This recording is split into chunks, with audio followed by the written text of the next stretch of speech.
Hi. I keep forgetting that I'm recording these. It's insane. Anyway, so I tried starting this stream and I'm not gonna lie, it said something about uh shit. I immediately forgot what they said. Something about the settings not being updated. So I'm just quickly gonna update those so my stream won't have incorrect info. And so yeah. Hi. I did a little extra. Yeah, nope, it didn't update a thing. Let me go ahead and go to stream and snug stream summary, not summary. The fuck? I meant stream. Oh shit! I don't even know what I'm looking for. Manager. That's what I'm looking for. Manager. Sometimes. Great.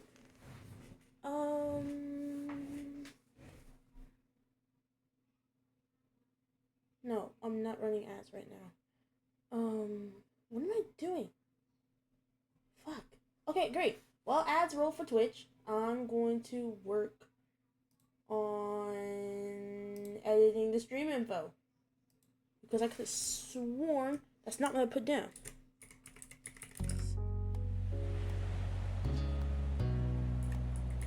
Yes, we are playing Our Life Beginning and Always.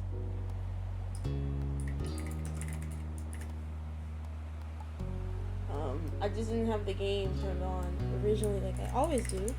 Because I keep forgetting I start my streams a minute earlier now. So not a minute, but like 5 minutes earlier. So by the time the ads roll, we'll be 5 minutes in and we'll technically be starting at our start time. Keep forgetting.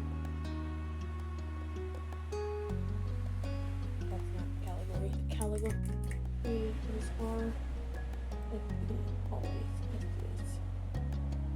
Fuck you, me, I haven't reached the minimum requirements. You piss me off, bro. Jesus Christ, stick. Always great. We don't have any content warning. Is that a rerun? Great.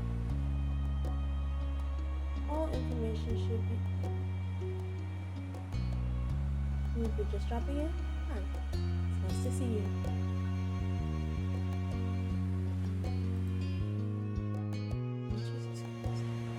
Yep, leave it to me to be the one that has problems learning. But it's okay. The problem is a problem. Every problem we have is a stepping stone into having a better stream. So I say it doesn't really. Pre-rolls suck, and I just want to let you know right now, I turned all pre-rolls off because I hate pre-rolls. I hate them so bad. Like, I get why they exist, but I hate them. And I have a right to say that I hate pre-rolls because I want to enjoy your stream, and the first thing I realize my chair is actually on my PC cord right now. So what I'm going to do is I'm going to carefully move my chair and carefully shift the cord back underneath the table. So the stream won't just shut off midway like it somehow loves doing when I'm playing the game.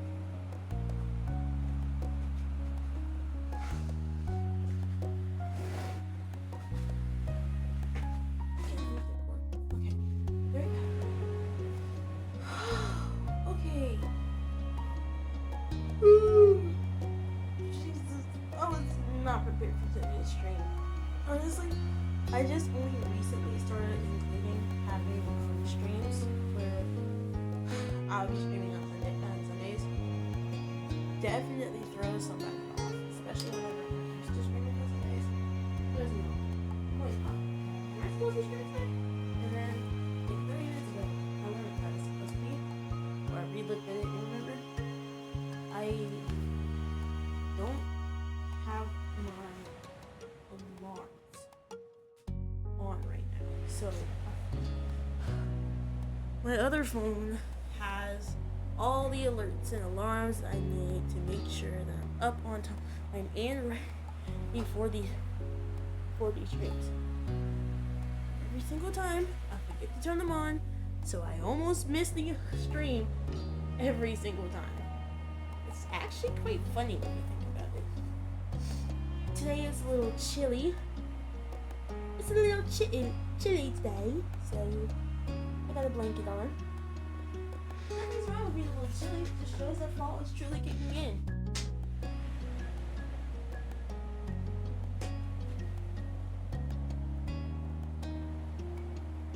I don't know. Just feels nice. Let's go ahead and switch into our just chatting. Because, friends, I have something I do have to share with you all in regards to just a lot. There's a couple things I want to share, a couple of things I just want to bring up. Because as a streamer, these kinds of things are cool. Like, they're bittersweet to me. And, you know, I would just repeat this when everybody gets on my ads. Because our community should be back. By should be, I mean only 3 people are dead. I don't know.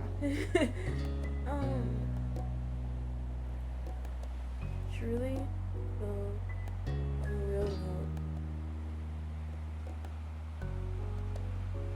just go to the volume.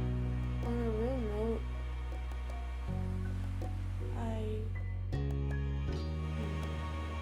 I'm really proud of what I've achieved so far. And this isn't like boasting, but it's like commending. Like, I don't want to say I'm boasting. Boasting is the worst word for this, okay? If I would say I'm boasting, that'd be like a bitch move to do, because I would rather not boast. I would rather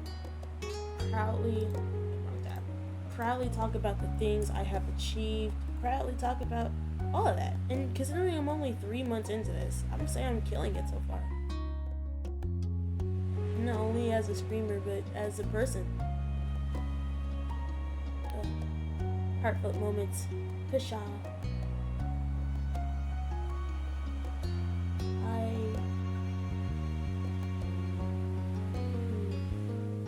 don't know. I'm really trying to think of what to say with this moment. I've achieved a lot in my VTubing career, not only as just a VTuber, but as a person. And I already said that, and I just realized that. But I think this journey is scary. It really is, because you don't know how people are in the VTubing world. You never know how people are going to be. It's scary, but I'm glad. I'm glad that I pursued this, knowing what I was getting myself into. I'm glad that I get to, you know, just be me. And although this isn't, or, well, it's not as close to me as you're gonna get, it still is me. And that's what makes it awesome. So, yeah. Sappy moments. Wah. Okay, but I truly did have something I wanted to talk about though, so let's go ahead and get into that one before we even really dive in. Woo! Look at this! It's a weekly calendar! It's a weekly calendar that I spit up in 5 seconds because I need the calendar. Okay. But to business though. So this calendar is essentially a overview of everything I do as a streamer, and I guess it just gives you guys a good visual as to what I stream. So kind of let's get into it. So we're gonna start with Sunday, because I don't know why the schedule starts on a Monday. I didn't even look into that until, actually I didn't even notice that until I already was halfway through making this, aka editing a Canva template, because nobody's the best, and I'm not about to, I literally only had 20 minutes to whip this up, and I'm whipping this up to the best of my ability, so let's do it. So Sunday, obviously that'll be now, so I'll be streaming from 9 to 11 my time. My time is, which if we look at the very top of the screen, there is some very important info that I should have highlighted from the get-go. All timestamps are for GMT, negative 4 hours time. That means if we were to go to the Central Time, that means the normal world time right now is 1 a.m. So wherever 1 a.m. is, that's like the center time. For me, it's currently 9:06. And it's the reason why I'm streaming. It may be like 8:06, 5:06 even. It could be 3 goddamn a.m. in the morning. It's just different for everybody. So please, you can use a browser. Easy to search up what your time zone is, and then you either add 2 hours, take away some time, whatever. That's what I did for my favorite streamers. I just added it and took away the time. So like it would say like 3 o'clock so time. And you'd be like, no. This is my time. So GMT -4, that's my time. Now, okay, I guess instead of just yapping along about that, let's go ahead. So Sunday, 9 to 11 p.m. stream. I'll post a clip from the previous day, which is Saturday, which this is going to be a heavy weekend. So Saturday, Sundays, and Mondays are going to be the busiest days for me. So I'm excited to see what this goes. Monday we don't stream, but I will have a clip and have it posted for Sundays. Posting clip times have not been settled, but Saturday's clips, aka Sunday's clip post, would always be at 11 a.m. So 12 hours after the stream has dropped, which means that I will be burning myself out accordingly to make sure that that the clip gets out, because Nexus Clips decided to end the subscription. Oh! I'm joking. I forgot to pay it. So I'm reaping the repercussions, and I'm editing everything myself, which is not that hard actually. I did it a little bit. Okay, let me stop rambling and just get onto it. So Tuesday I stream 8:30 to 11. Now, why is there a difference between the weekdays and the weekends? Weekdays, more people are likely to have to work, and some people will have to sleep at a certain time. So 8:30 gives them like 30 extra minutes to catch the stream. Because I know when I was at school, I would go to bed by 8. Not 8. The devil's a liar. I went to sleep at like 2. But but if you have a job that requires you to be there at 9, then you would probably go to sleep around 10, 11-ish. So at least you can catch the beginning of the stream or the end of the stream. Which the beginning of the stream is me just being Yaposaurus. The end of the stream is me being tired and being like, okay, yeah, I'm doing the best I can. Wednesday, we don't stream, but we post Tuesday's clip. I don't know what time it's going to be for Wednesday. I'm going to figure that out. Thursday, we stream that day. Same time as Tuesday. 8:30 to 11. And then Friday, we post the clip from Thursday's stream. And then we're back to Saturday, which we stream from 9 to 11. And then we edit the clip. So we basically have 12 hours to edit the clip between Saturday and Sunday. And then turn around and stream right after. Am I going to pull an all-nighter for that? Yes. Yes, I am. Because what delinquent wouldn't pull an all-nighter to get this pulled off? So with that being said, I'm just... Hold on.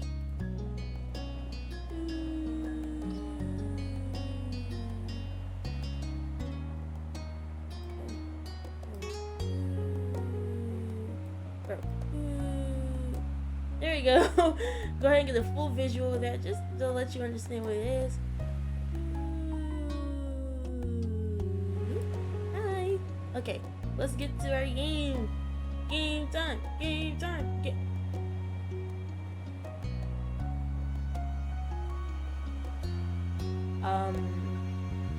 Typical angel behavior. She forgot to have the game ready in advance. Like I said, typical angel behavior.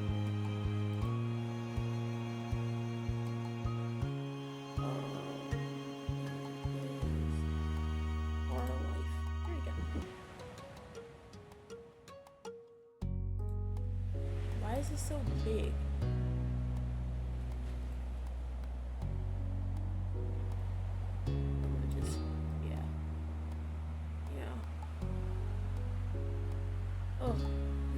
They tell you to have your junk ready in advance.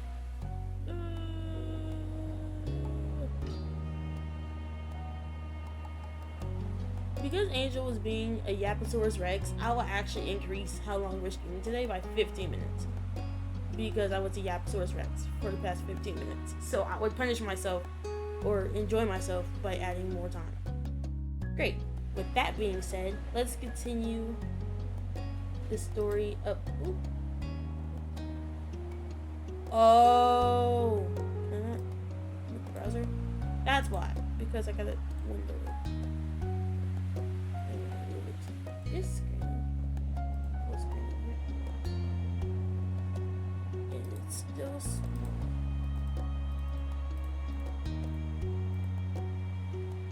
I was just clicking a billion times, but giving the one I want. Great. Now with that being said, load our last save file, which is on the 19th. So we did birthday and summer work. Or was it this? Was this the order we went in? Because I said family was long, and I knew it was. So family, dinner, and escape bay. And if we have more than 30 minutes after escape bay, we'll do road trip. There ain't even no point of debating it. Oh shoot. Before we even really get into the game, I keep forgetting that for our wonderful Ojime games, we're just of the tiniest. Oh my god. There we go. We're just of the tiniest bit shorter, and that's okay. Let's see how many times Angel's gonna screw up today. Woo! Okay, let's get it. The sun warmed your skin from the place in the sky, and you closed your eyes, enjoying the mix of the heat with the pleasant breeze that drifted past you. What the? There we go. Oh, Lee! Yeah, we can think of Lee today. You and Lee have spread out a blanket on top of one of the hills behind your house and have been relaxing there for a while now. Lee has been came over earlier in the day, and while a range of activities have been discussed, from staying home to heading down to the beach, a picnic on the hill has been the choice you both settled on. A small spread was laid out in front of you, some bottled water, some soft drinks, as well as chips and sliced fruit. You sat up and reached for a snack, listening to Lee talk away about the musical she had gone to see a few days ago. It was unbelievable. There were singing, dancing, and crazy stunts, and it was all done live right in front of my face. Maybe one day we could go together. I gotta see more shows like that. You smiled at Lee's enthusiasm, knowing how much she enjoyed singing and performing. And she was good at it too. You have gotten a chance to hear her sing a couple of tunes, and you knew she put a lot of effort into it. I would sing, but I wasn't very good. You I also like to dance and have talent of your own. You like to sing. Girl, I like singing. It was nice to two of you to share that interest. I wonder, maybe if we could put on our own show. Think of how fun it would be. We could perform for our parents and ask our friends and some other people to come and watch too.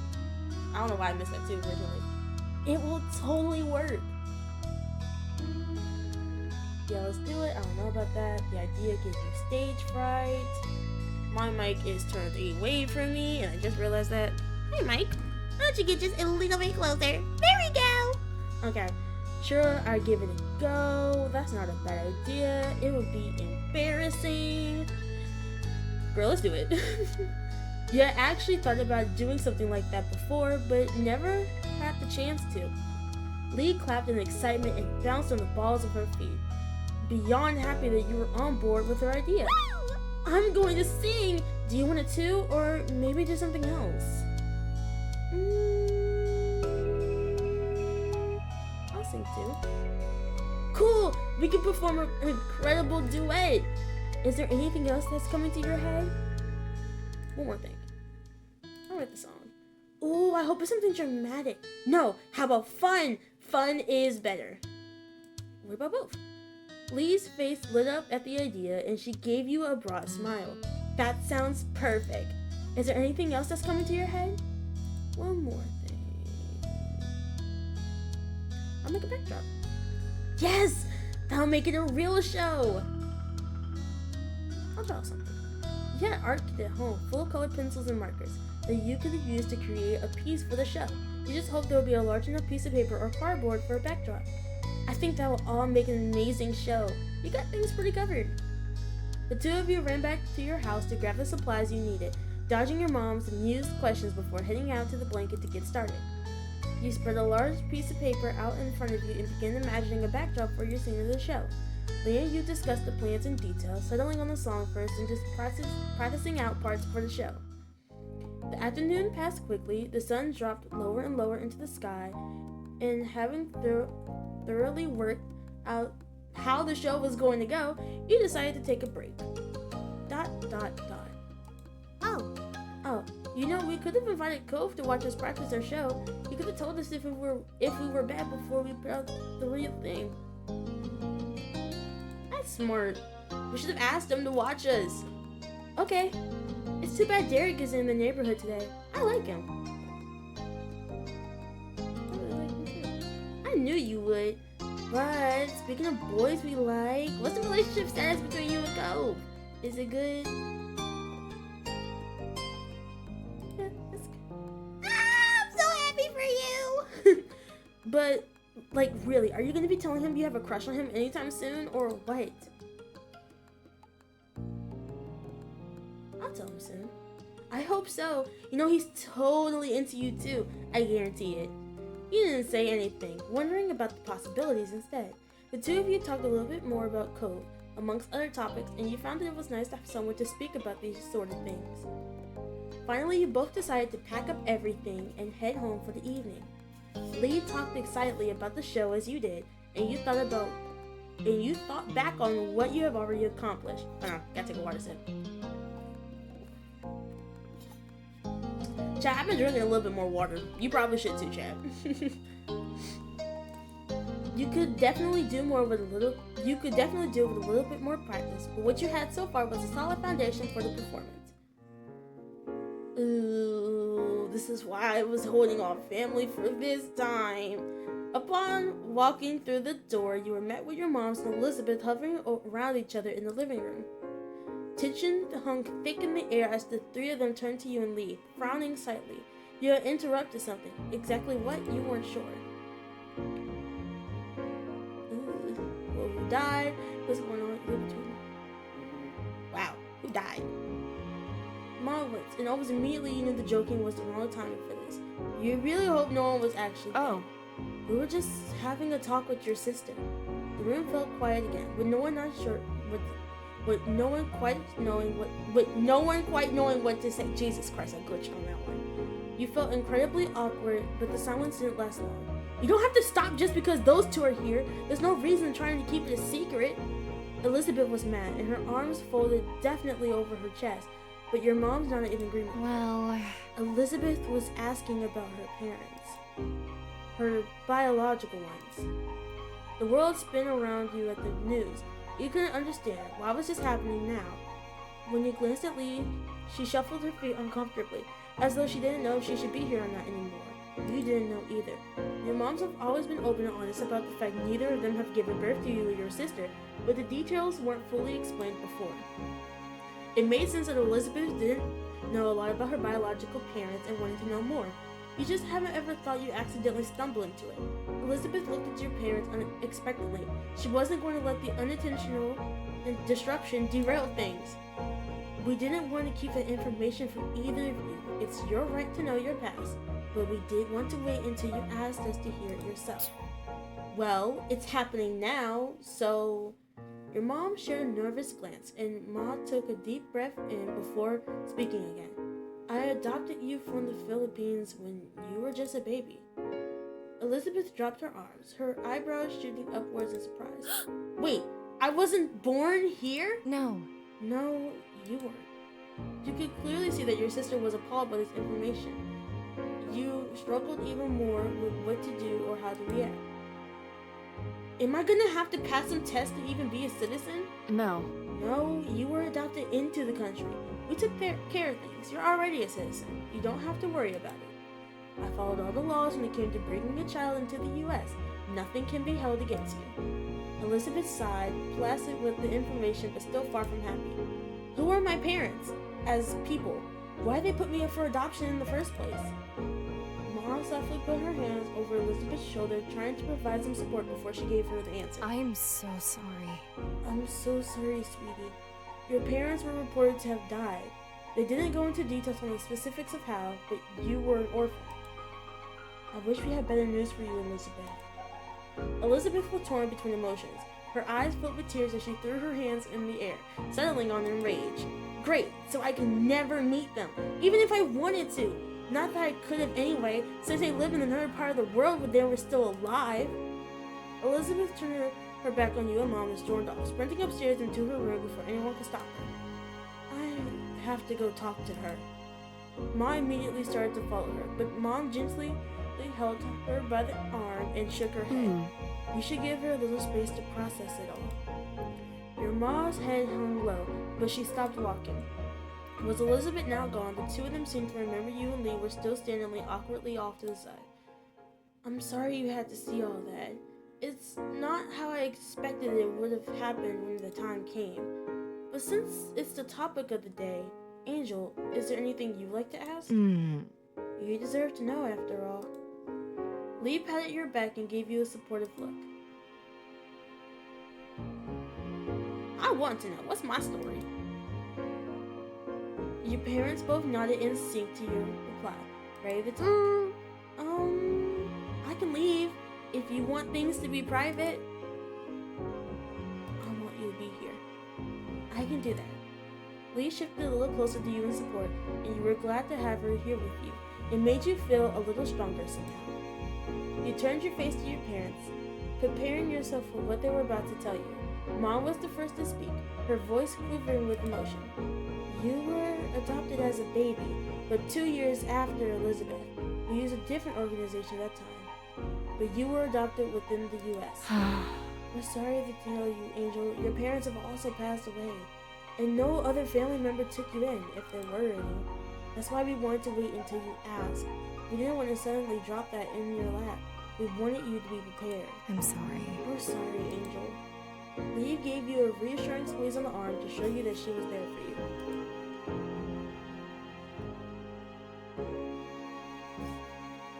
Thank you for telling me, okay? I didn't say anything. It's not your fault. You didn't kill them, right? Wow. A little messed up. I'm pretty sure they didn't kill him. He started to cry. Why are both of our parents dead? Wait, let's start there. Why are both of our parents dead? It just throws me off. Why are both of our parents dead? That's weird to me. I don't know. I just got a growing weird suspicion about the fact that both of our parents are dead. Like, one of them couldn't survive. Both of them had to die. I got mixed feelings about that. I'm gonna start crying. Listen, if I was an orphan, which I'm not, but if I was an orphan and I learned that my parents died, I would crash out. A lump formed in your throat just as warm cheeks started to fall over you. No, I don't want warm cheeks on me. I meant warm tears. Started to fall over your cheeks. You wiped them away with the back of your hand, sniffling quietly. Thank you for listening, Angel. If there's anything else you want to know, all you have to do is ask. We'll do our best to answer any questions you have. Are you okay? How are you feeling? Are you going to be okay? Lee watched you closely, as though judging how exactly she should react and what's going on.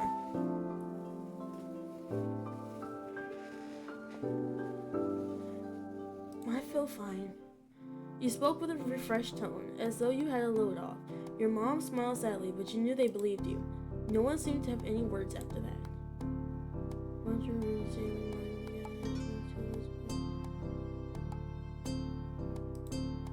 Wanted anything in that moment you wanted to seek hope. No one could be. Least with such echo from behind, and you knew she was following you.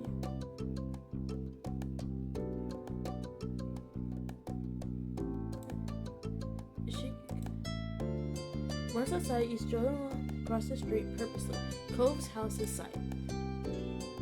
After you raised a hand and knocked on the door, it only took a few moments for Mr. Holden to answer, giving you a broad smile. I think the music is just as loud as I am. But let me see though. Let me test it out, because at the volume I've been speaking, it seems like both the game and me are the same volume. Hold on, let me check.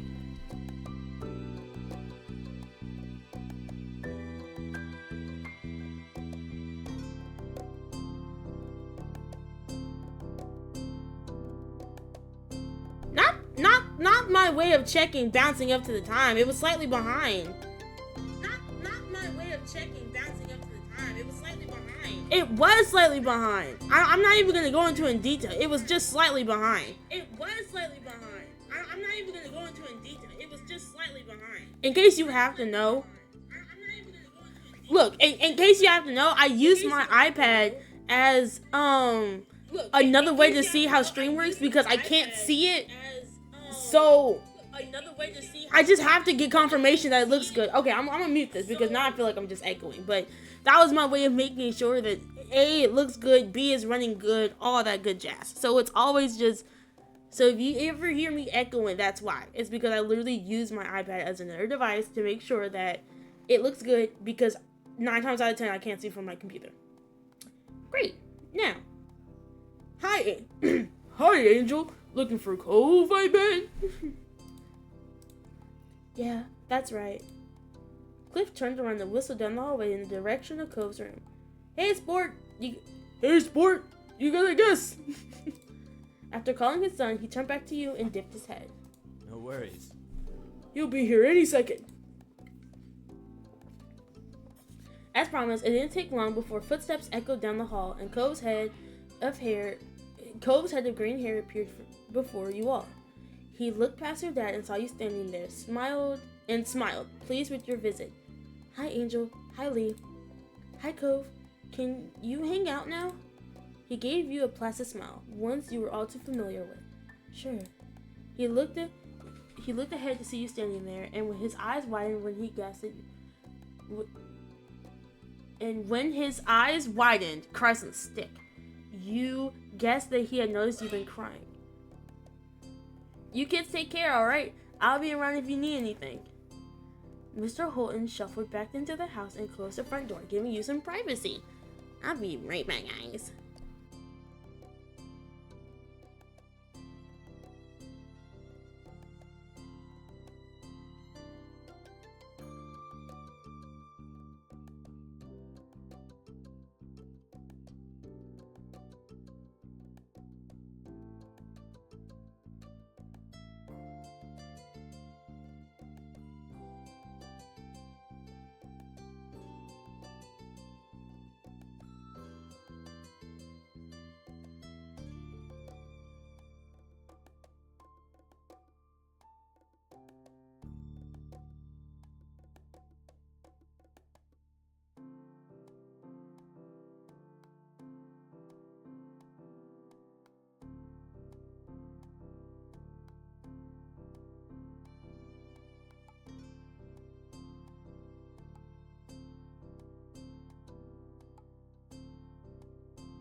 Bing bong. Okay, I'm back. Now I smelled something. Okay, so I'm gonna just tell you guys what I was going. I smelled something scrumdiddly-ishes, and I had to figure out what was cooking. And apparently, it's shredded pork. Oh, I love shredded pork. Okay, anyway.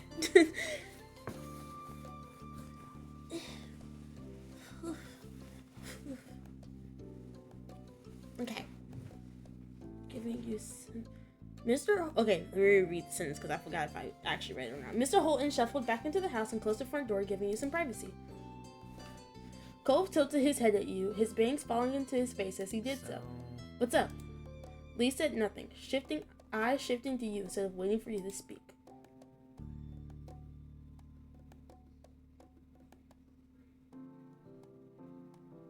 My parents are dead! Cove froze at your outburst, except his mouth, which fell open. My biological ones, before my mom adopted me. Without having to say anything else, Cove reached out and pulled you into a tight embrace. His familiar warm enveloping you. There we go. I'm sorry, Angel. His words were whispered comfortably into your ear.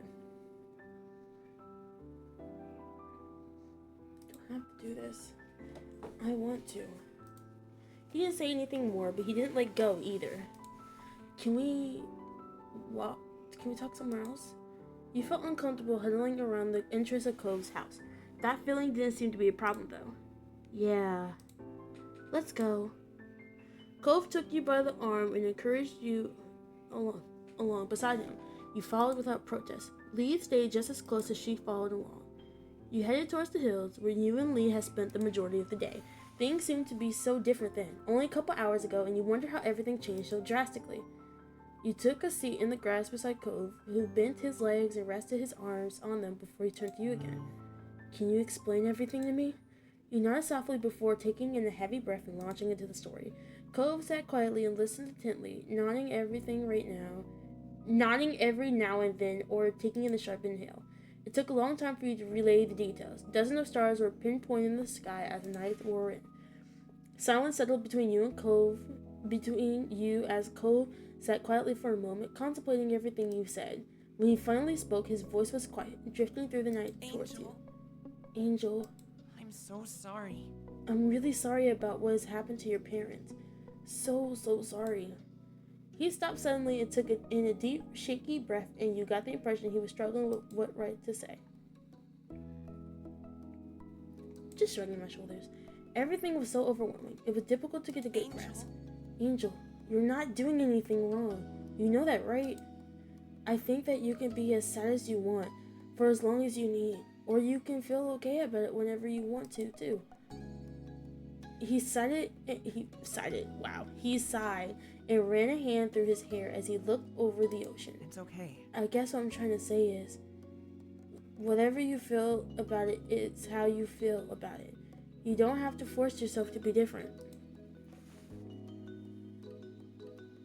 Thank you, Cove. His words have made you feel better, and you knew it was true. You didn't have to apologize or make any excuses about the way you felt. Cove smiled at you a little, and you could tell he was trying to be comforting. And your moms definitely don't.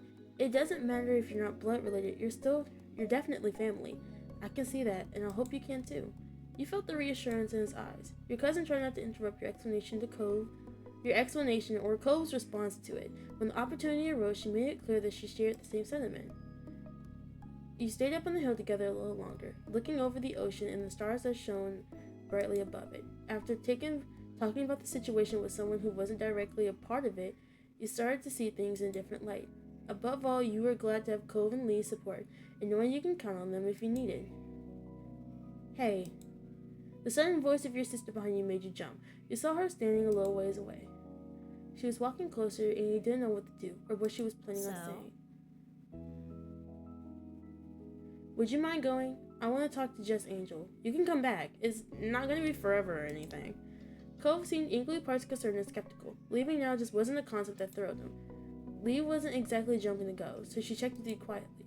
What do you think? I want to talk to you too. Really? Oh, then we're on the same page. She made a little move-along gesture with her hands, and it was settled. You waited till the two of you were alone before fixing her with an inquisitive look. Elizabeth folded her hands, looking over you. Did moms tell you about your parents too? My birth parents also died. Elizabeth broke eye contact after that. Sorry. Why did you want to talk to me? Elizabeth raised an eyebrow at the question, as though her answer should be obvious. I was worried about you. I was the one who brought it up, but I made you deal with whatever was left after I was gone. She sighed, glancing upwards for a moment before settling on you once more. I wanted to ask you what happened without everyone breathing down our necks. Thank you for thinking about me. She stuck her nose up a little at that, but her smile was soft. I'm okay, Elizabeth. It didn't upset me. Hey. How are you allowed to be that mature? The lightning spirits in her was quickly gone, as she slipped back into a scowl. You have to be born in the U.S. to become president. What? You have never heard of that dream of hers before. She noticed your bafflement and continued. I get I was never going to be president, but it just feels weird. Having stuff taken away, not even getting a chance at it. I don't like having to know that when I was born, I was going to have a completely different life. So different I can't even think about what it would look like in my head. I could have spoken another language, lived away from everything I've seen here, had someone else as my sibling. And then my parents died and I was adopted. Then the life I've got became a new thing forever. I can't go back to what it was, even if I wanted to. The heaviness settled between you and the person who became your sister. I knew exactly how she felt. It was a confusing feeling to have lived one way for as long as you can remember, but not having it be what was originally yours. Elizabeth watched you seriously. She was still trying to make sense of this to you. And to herself. Okay. I don't know why today was today. Nothing came up to make me ask the question. It was just something I had in my head for a while. When it was just me and Mom's in the living room, I kind of just said it. Finally, and there you go. She shifted from one foot to another, relaxing her stance just a bit. She also spoke more gently. Learning about them and what makes them doesn't change. Not what makes them. What happened. Doesn't change how I feel about our family, Angel. She smirked, fixing you with sharp eyes. I've already figured out a long time ago that moms weren't our biological parents. That wasn't news. Technically, one of them could have been related to you. Our moms can have kids, just not together. True, but I'm not half white or half Hawaiian, so no, neither of them could have been my mom. Nice try. Nice try, smart aleck. Nothing about the family I was first born in would have made me decide that this wasn't my family anymore. If you had hoped you'd be free of my big sisterly status, don't think you're so lucky. She bumped her shoulder against yours playfully, her lips tilted at the corners. You'll always be my little sister. You'll always be my little sister. I'm a hugger. It only took a few seconds, but she gave you a quick squeeze in return. You'll always be my family too. Chuckling, she seems pleased with how the conversation had gone in the end. Ready to head back home? It's been a long day. Come on. Come on, you three. Let's go. You walked home together in a comfortable silence down the well-worn street. The familiarity of it all felt nice.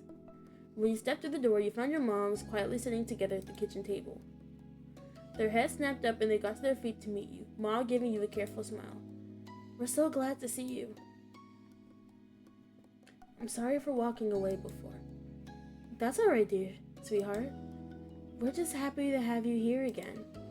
Ma then came over and wrapped her arms around you and Elizabeth, giving you a tight hug. It didn't take long for Mom to join in, putting her arms around both of you. Love you. We really couldn't have asked for better kiddos. We love you more than we would ever say. Moms. You smiled at their comfort. I love you too. It was a nice moment, and you enjoyed it for as long as you could. They both pulled back and eventually grinned at the both of you, and you knew then that you all had each other, and you always would. Well, now since we're here, how about we do something together as a family? That sounds like an excellent idea. We can have some fun before the night's over. Totally. I love the sound of that. Okay. Cove looked a bit bashful, likely over being included as part of the family, but he tried not to pay much attention to it. Why not? You hid the smile that threatened to tilt your lips, knowing that Elizabeth must have been in a good mood if she hadn't been teasing Cove for a part of it. And no matter what she said about it, you wanted him to be here. He was someone who was really important to you. Who's got a suggestion? It should be something we could do here in the house, with everyone in the same room. You suddenly remembered the show you and Lee had been working on earlier.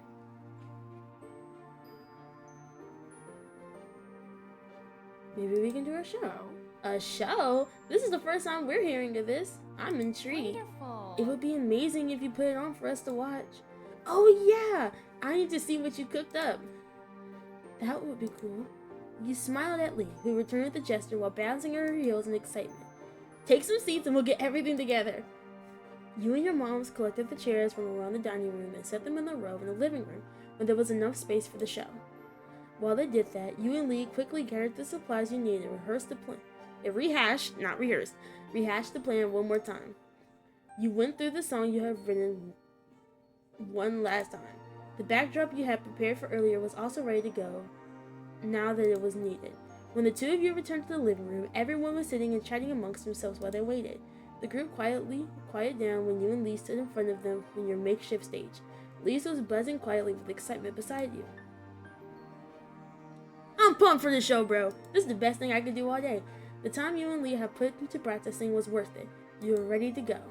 Okay, so, welcome to our show. We only came up with it today, but we promise it's good. No refunds! Laughter rippled through the video. Then you nodded at Lee that you were ready to begin. Lee took in a deep breath, waited for the few beats it took to get into the song, and started singing. Your part of the song joined in just a few moments later, and you smiled at each other as you sung. It made you proud to have the lyrics you have written sung like this. The backdrop you have created gave it a great atmosphere to work off. And when the performance was over, Lee took your hand in hers, and the two of you bowed deeply together. Everyone gave you a round of applause and cheered for an encore. When you straightened yourself up, you were happy to see that even Elizabeth was clapping for you. Bravo! Bravo! Bravo! Good job. You are so talented! Your family rose from their seats and came over to congratulate you more directly. He was beaming from ear to ear. Cove was the first one to approach, stepping up to you and Lee with a smile on his face. Nice. Nice job. Thank you! You're a really great singer, Angel. It was cool. Luckily, we have a crowd who's easily impressed. You're talking about me, aren't you? Maybe. Cove chuckled and shook his head. Hey, weren't you the one that drew up the backdrop? Yeah, that was me. Cove smiled, content over his guess being correct. Not bad. I thought so. It was good. You couldn't help but feel flattered that he could recognize your talents so easily.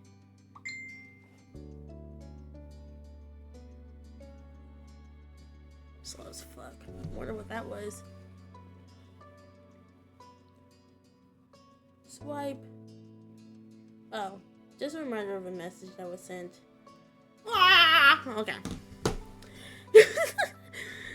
Your parents gushed about how great everything was and thanked you for sharing with them. Elizabeth was complimentary in her own way. Although she did describe the show as cute, which you know she meant as kind of skitty. You laughed it off, however, and was just as happy that everyone had a nice time. In that moment, you couldn't have been more pleased to be a part of the family you had. Oh, that was a banger bar to end off of. Oh, me bumbo clots. Okay. Dinner. I think is the next one. I feel like we're gonna have enough time because that one only took 30 minutes. Even with breaks, at most it could have took 25 minutes.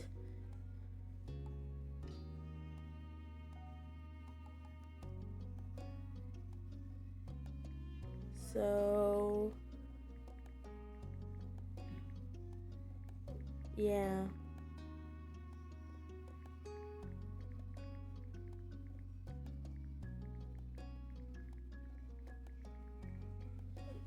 So, I had to send a couple rapid fire messages, but now we're going to be doing dinner. And then next time we're going to do Derek's. So, let's go ahead and do dinner. Sunlight shone through the windows as you sat in your living room, your home phone pressed to your ear. Cove was on the other end. It had been shaping up to be an ordinary day, like any other, until Cove had called unexpectedly. He sounded unusually nervous greeting you. You listened silently as he kept talking, his words stilled. So, I was just wondering, do you want to come over to my house for dinner tonight? The question came out strangely, almost like he rehearsed it a few times beforehand. So me, bro. Your hands? No, your hands. Your eyes widened a little. You haven't expected this to be the reason behind the call. Yeah, I'll go. Imagine if we say I can't. Like,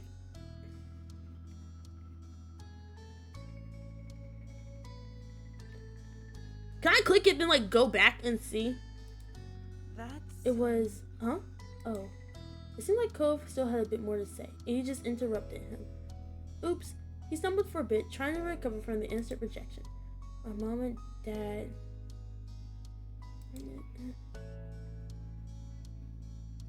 Yeah, no. It seemed like...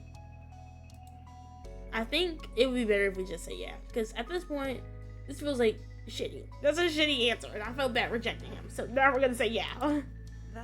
It was... Huh. Oh. It seems like Cove still had more to say, and you just interrupted him. Oops. Cool. Well... Wait, now I have to see what he says. You keep listening. Cove continued. His next words sounded rehearsed too, and tinged with a little nervousness. My mom and dad, they really wanted you to be here. If your parents don't have a problem with it, they asked me to ask you. You took a moment to think. Dinner at home would be quiet and uneventful today. If you really...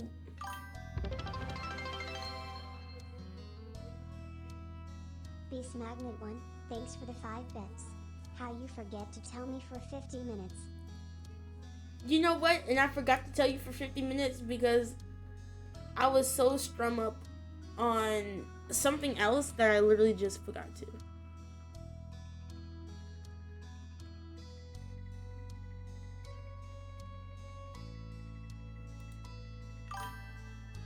So, yeah. My fault, OG. What? I'm sorry, I forgot. It truly slipped my mind. I keep forgetting to tell you because it's not something I'm used to doing.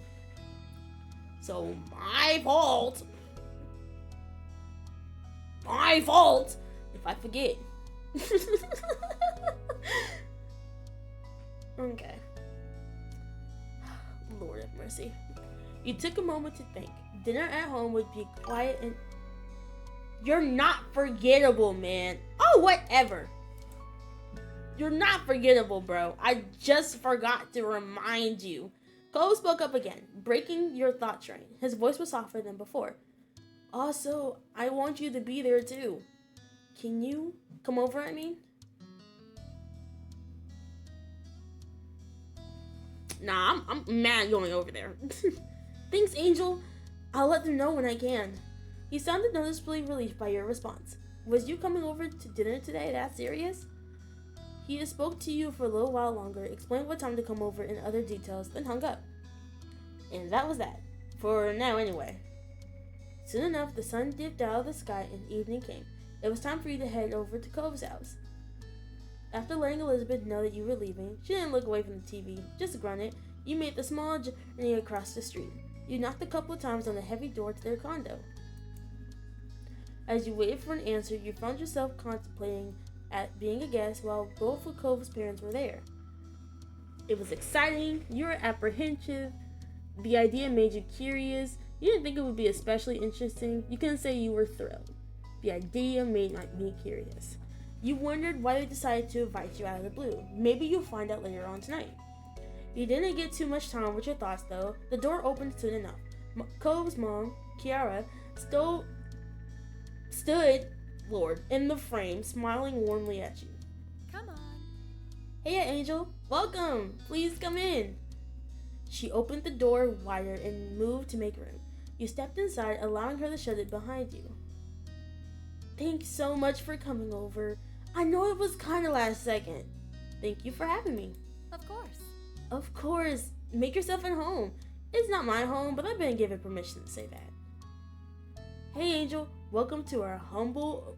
Wait, my phone. Hey, Angel. Welcome to our humble abode. I hate myself sometimes. Why I say it like that? Welcome to our humble abode. He sounds like that. He sounds like a Christmas character, like that fat Christmas character that will always have that sounds like that. Santa, we need more candy canes. Okay, I'm letting it go. You jerked your head towards the sound of Mr. Holden's voice. He waved at you briefly from the kitchen, with his back turned and a large spoon in hand. Hope you're hungry, because I'm whipping up a lot of tasty stuff. Forgot my voice impression. Hope you're hungry, because I'm whipping up a lot of good tasty stuff.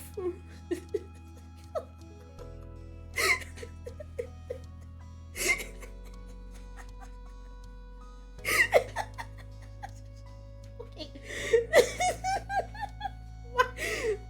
Is that just the voice I'm sticking with for him now? I feel like it is. It's just gonna have to be the voice. We're gonna stick with that voice. True to his word, you heard something sizzling on the stove. You closed your eyes and inhaled. It smelled spicy.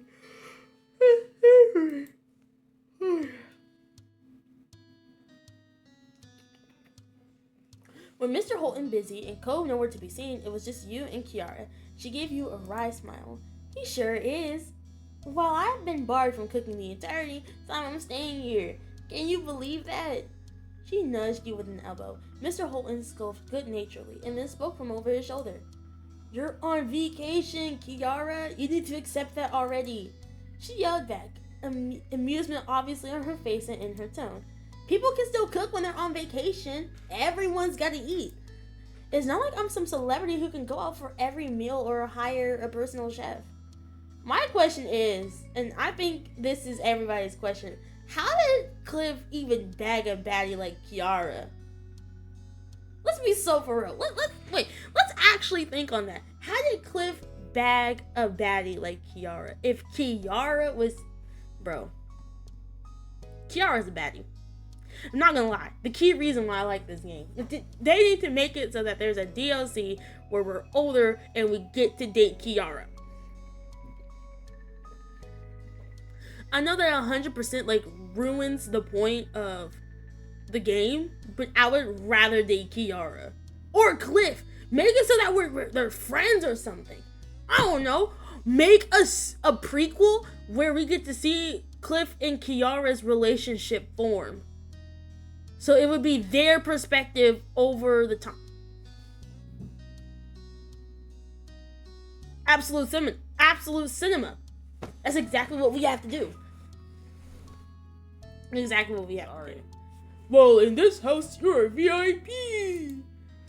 Kiara smiled and shook her head quietly. Then she turned to face you once more. Wow. Sorry about that, Angel. Here I was trying to strike up a conversation with you, and Cliff just had to butt in. I don't butt in. She eyed him, chuckling in disbelief. He wasn't exactly disapproving her point with that. Kiara leaned over to whisper to you. It's okay. He likes to be included. But since Clifford insisted on cooking all by himself, we'll have to wait. The two of us can chat. Her next question continued to be said in a hushed tone, just to be safe. So, how are you doing? I'm doing good. That's what I like to hear. She opened her mouth to say something more, but some slight pounding footsteps caught your attention. You checked to see Cove emerge from the hall just a few moments later. He might have heard all the commotion and left his room to see what was going on. He quickly took stock of the situation. His cheeks tinted pink at the sight of you standing in his living room, and his hands began to rub his arm almost bashfully. Angel, you made it! Thanks for coming! His Cove's voice was unnaturally... Wait, it was loud? Okay. Angel, you made it! Thanks for coming! As though he thought he wouldn't be able to hear him from where you are. Only a few feet away. She's probably like, what was the line? Angel, you made it! Thanks for coming! Why did my avatar do that? Why are my eyes so wide?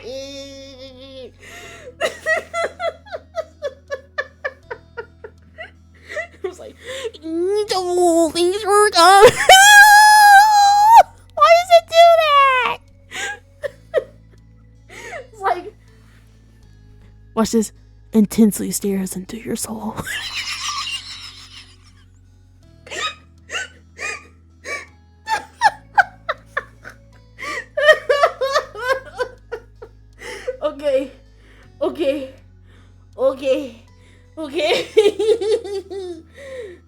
Jesus Christ. That's so stupid. I can't even go out of frame anymore because now it's just gonna be stupid. Hey, weirdo. Cove fronted your playful greeting. Weirdo? Yeah, because you're being all weird. He huffed but didn't deny it, which means he probably knew he was acting off too. It was when you glanced away from Cove that you spotted his parents watching the two of you interact. Cove noticed their stares too, meeting them with narrow eyes. Are we having dinner now? Not yet, bud. Not yet, bud. I'm still cooking. Alright, I'm gonna go back to my room. As he turned to leave, he bent his head to the side to face you. You coming? The question was quiet, but you heard it clearly. He smiled, pleased that he asked, and nodded in the affirmative. Cole fully turned and made his way down the hall. Have fun, you two. We'll call you when the food's ready. Don't, are you leaving two teens by themselves? Mad stress. Okay, ads are starting in like a couple minutes, so I guess I'll just keep playing until, not minutes, seconds. I'll just keep talking until they end, I guess. With that, you followed after Cove. The two of you made your way down the hall. Nah, man, this is my first time going in this bro's room. Going in, Cove got to the door first, opening it and stepped inside. You joined him. Whoa! What? Why does he have a bunk bed? He's the only kid. They're prepping for another one, I guess? I'm dead. There was a mat on the floor in front of you. As you stepped in over the threshold of his room, you felt the crunch of sand beneath your feet. You glanced down. Sand was clustered around the entrance. You even spotted smaller amounts of it dusting the rest of the room floor. Though you haven't anticipated, you wasn't surprised at the sight. Of course Beach Boy Cove Holden would get his room all sandy. Okay. So ads are about to play, which I now found a way to kind of combat that. Going forward, during every stream where we just kind of have a quiet moment, we're going to play Fireboy and Water Girl. That's my way of combating it. Hold on, so let me just...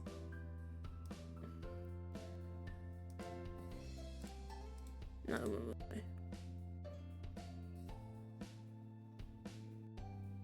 No.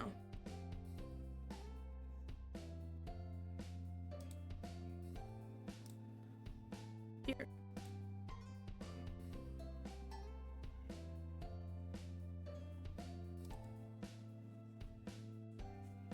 Okay, I can't get it to work.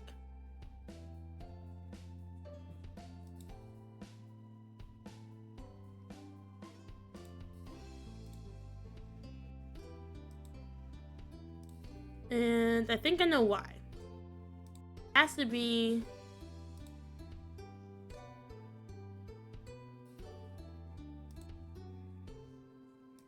I think it has to be a browser source.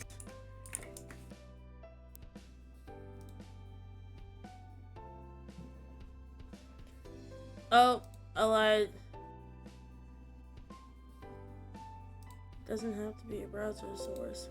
So my question is, how can I capture it?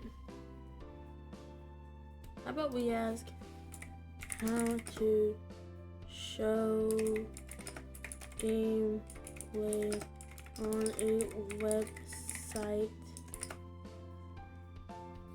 in Streamlabs. I butchered every sentence. Create a scene.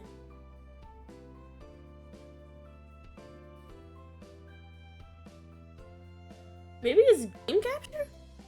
That would make the most sense. Game capture.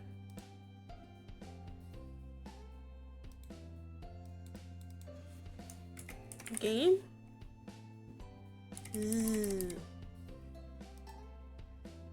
Not window. Specific window. Not Jesus.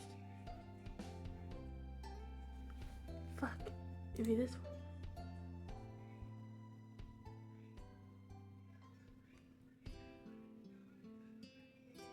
Oh. No. Damn.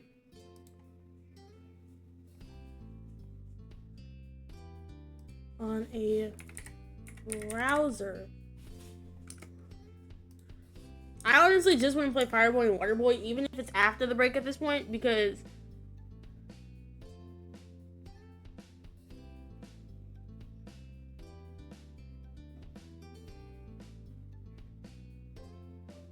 okay, I'm getting pissed off.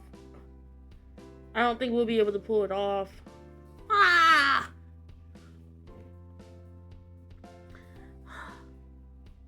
No, we're not gonna be able to. Boo!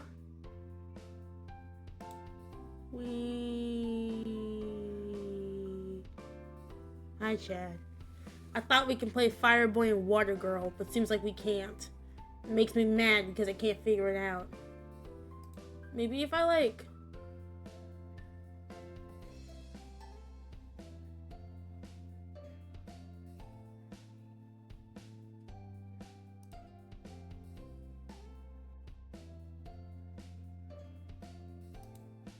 Here. Maybe it was as easy as they first originally said. Mute the site. Go back to the live gameplay. That took so long to do. Obviously, there was no point in even fully executing it. Hey, Beast, you know how to do this, bro? Shit. What am I looking for? Browser source. Yep. Web game. This'll do what? What the fuck you do? What? You've been in this stream. You should know what I'm trying to do.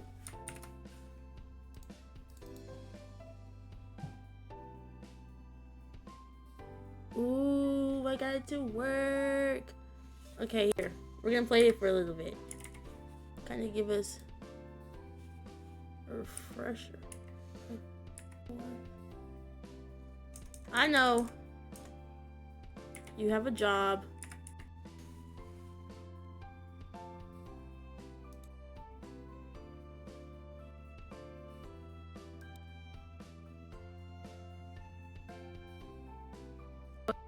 Look, it's cool math games.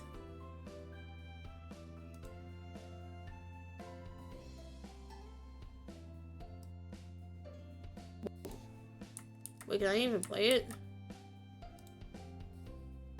Oh, fuck off.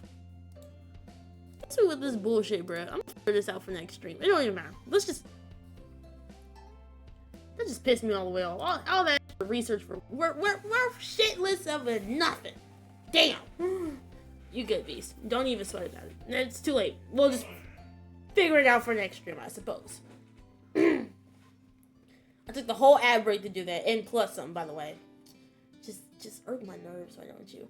So, this is my room. Cole was a bit shy as he... So, this is my room.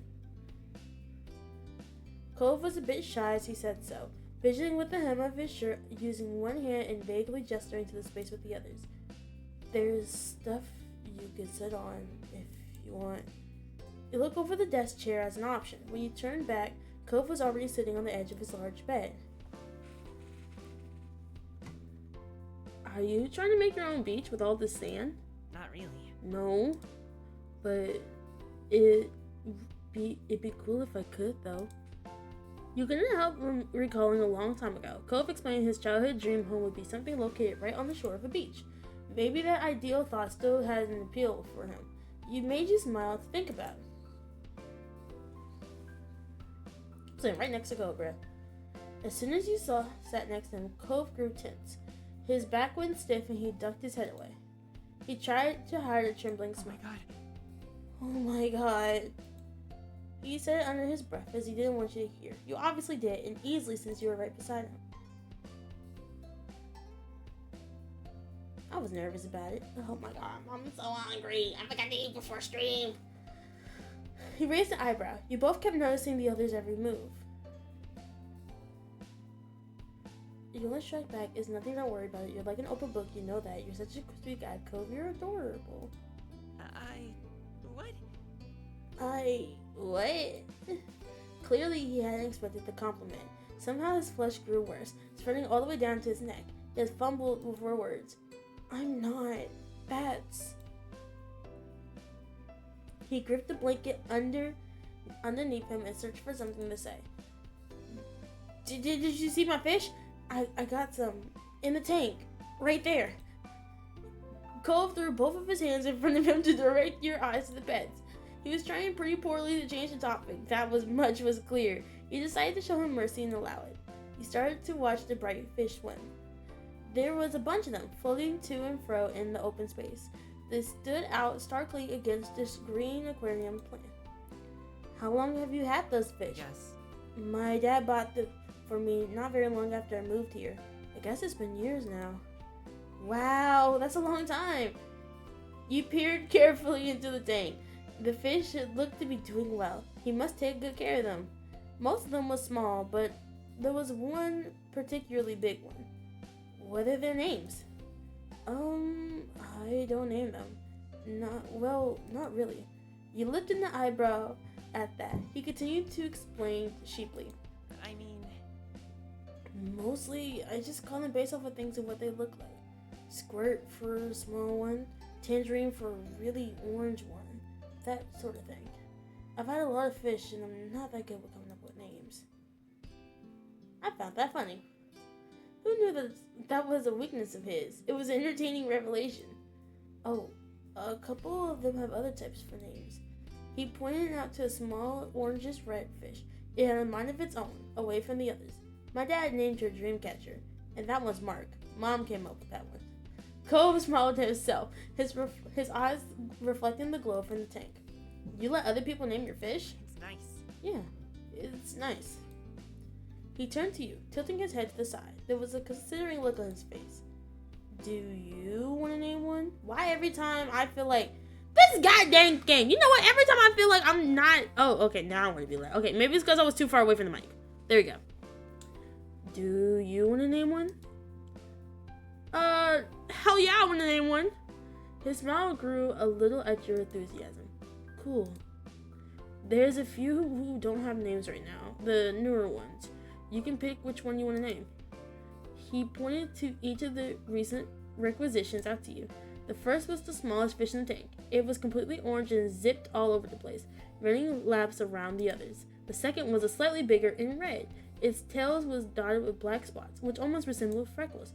The last fish was the biggest one. Its multicolored scales rippled under the bright light of the tank as it slowly made its way across the vast expansion. You went with...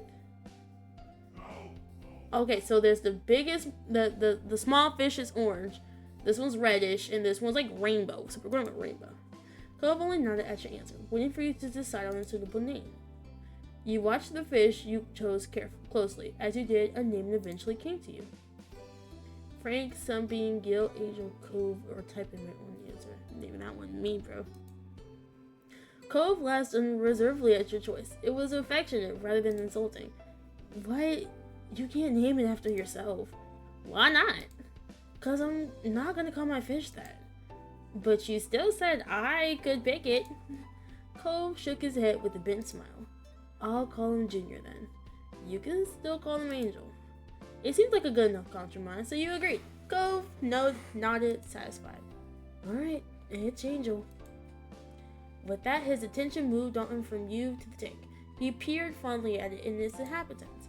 You smiled proudly at Angel as it swam through the tenderness of the plants, disappearing and reappearing soon after. You noticed then that Cove was sitting closer to you than he was before.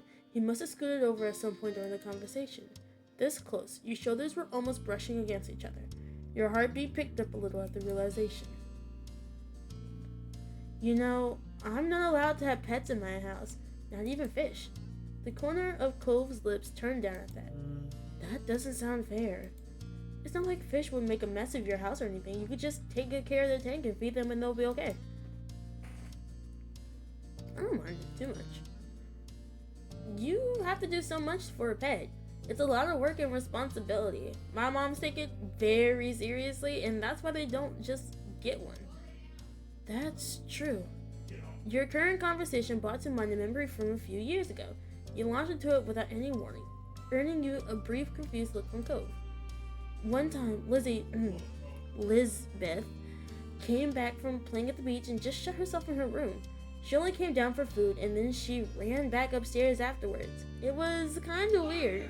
My mom didn't think of it much at first thought, but then at night, Ma went into her room to say goodnight and started screaming. Mom and I ran over to see what happened. Lizzie had this huge lizard in her arms.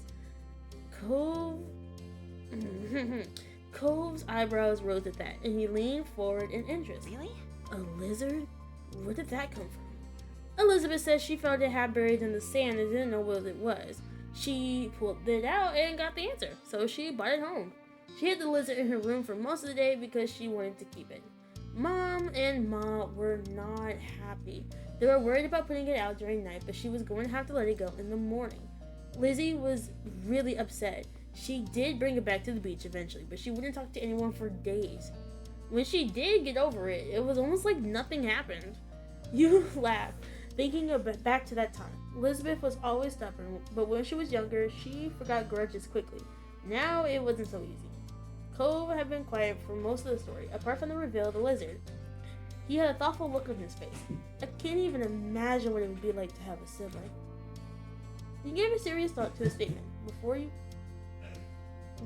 told him. It's fun. There's ups and downs. You're lucky to be an only child. It's a nice idea in general, but my sister is Elizabeth. It's a nice idea in general. Maybe if I had someone else as my sibling, I like having one more. Curve.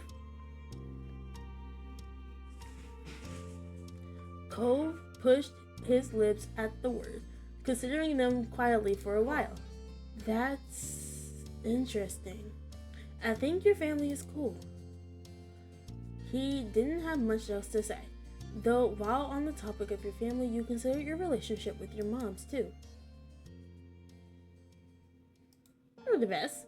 You couldn't even consider having another option. You couldn't have better parents. Well, say what you want about them, but at least your mom has never tried to pay someone to be your friend. The thought prompted you to look over at Cove. He still probably didn't know that happened. You doubted that Mr. Cove mentioned it and you haven't let it go. You were wondering if you should tell him. It was a long time ago, but you were keeping it a secret from Cove. Didn't tell him bedtime, didn't tell him. You didn't tell him. I don't know. Okay, so I can't remember the action from chapter 3, and I need to see now if step 3 you can tell him. Let me look it up real quick.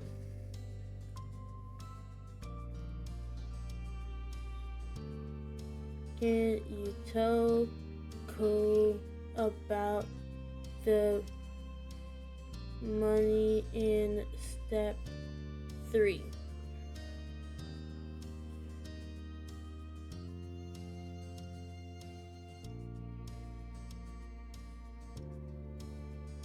Okay.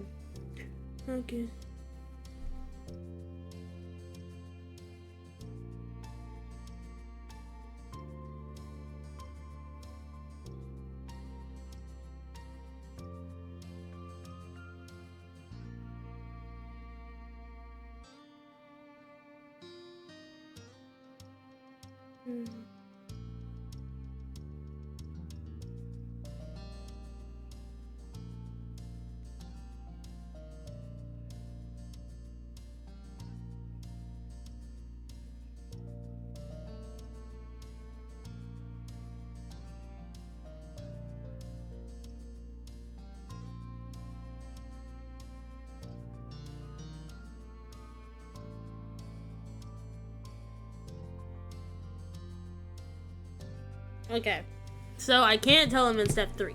So I'm not going to tell him it now. I'm going to tell him in step 3. Whoa, I almost clicked to tell him. It would have been a nightmare. I know I could undo it, but still, that would have been a nightmare. I probably would have committed to it without realizing I clicked it. I wasn't sure how I was going to react. What if he got really upset? Just thinking about his possible reaction made you nervous. Time passed, but you didn't really notice. The two of you were busy, making plans for the rest of the summer and chatting about your respective days. Eventually, you heard a muffled howler from the different part of the house. You and Cove raised your heads in unison. It's time for dinner. It's time for dinner. Cove watched the firmly shut door he had locked for most of the night, but he didn't make a move to get up from the bed. You couldn't see his face, but you didn't know what expression he was wearing. I'm glad you came. Cove peeped back at you from the side. It's been awkward. Really? I couldn't tell. You were being sarcastic, of course. It's been obvious that he felt weird around his parents in general, and especially lately. Cove said nothing else and remained seated where he was. Now would be a good time as any to ask him about why his parents suddenly wanted him to come over. Is there a reason they wanted me to come over tonight? It hadn't been awkward just for me. Sometimes it gets like this, where no one else is around, but now you're here. Huh. You haven't considered that, but it sort of made sense in a way. There was another shout from outside, too muffled to actually know the words, but you can imagine what they were. Let's go. Cole finally got up, lumbering away, his shoulders sagged. You followed him. Together the two of you made your way back to the living room. As you expected, Cove's parents were politely waiting for you at the kitchen table. Besides the windows looking over the back of the house, food has been prepared and set. Mr. Holden beamed as you and Cove took your places. Hope everyone's hungry. I cooked up a feast. Yeah. I know I am. Yeah.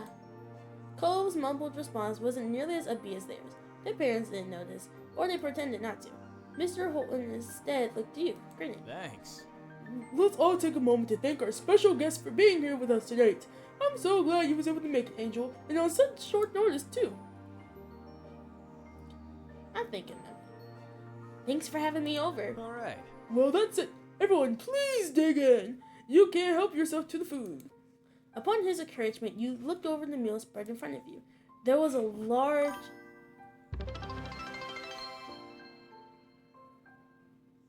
Beast Magnet 1, thanks for the 5 bits. Ah.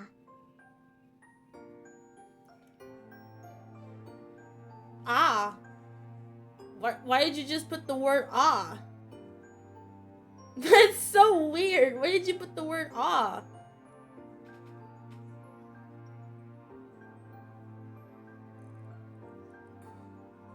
Ah!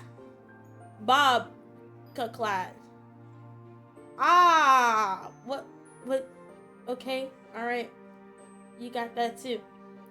There was a large garden salad in the center surrounded by a variety of Mexican dishes. There were a lot of sides and optional sauces to add. I'm gonna work with it. You didn't mind Mexican food. Mom loved it, so you ate it as a family often. In a way, it made your first dinner at the Holton house feel a bit more normal. Utensils and places scraped and clinked together as the group began to fill their plates. Cliff, could you pass the salsa verde? Course. Thanks. Thank you. Let me just say, you really outdid yourself tonight. I'm so jealous. Jealous? Of what? Your cooking is nothing to sneeze at, Kiara. Cole's parents made small talk, filling in the silence with what seemed to be barely effort. He joined in without a thought. I didn't know you could cook. Huh? You didn't? Who do you think's been feeding me and Cove all this time? I don't know. Maybe you guys eat takeout and stuff. You could afford it, I think. Mr. Holton sputtered, acting grossly offended, but he was grinning good-naturedly. Takeout? If we ate that for breakfast, lunch, and dinner, we wouldn't have made it this long. Cove's mom leaned towards you, her eyes twinkling merrily. I know it seems like Cliff is a big goof, but he got some skills. Hey now, that sounds less like a compliment and more like an Don't insult. worry about that. If that's how you want to take it, I can't stop you, can I? Such disrespect. And in my own... Such disrespect, and in my own home. Sorry, my friend. Everything looks great, Dad. As always. Thanks, sport. Glad you think so. Cove smiled. It was genuine, even if it was strained at the corners. Brief silence inspected the small talk. You piled some food to your plate, waiting for your turn if someone was serving themselves a dish that you had yourself an eye on. Once the food has been divided and everything settled down, Cove's parents started talking again. Now then, You sat up in your seat when you noticed they were both looking at you. How's it going? how's everything been at your house? Your mom's well? You've both been busy. You've been busy Whoa! Wow! That sentence is struggling up. You've been keeping busy. Okay, you've been keeping busy this summer. That's the sentence. Whatever. Or maybe you're just trying to take it easy during the break. Whoa. Overwhelmed. You were blindsided by them. Your mind blank. Then again, this is Mr. Holton. Maybe you should have expected this.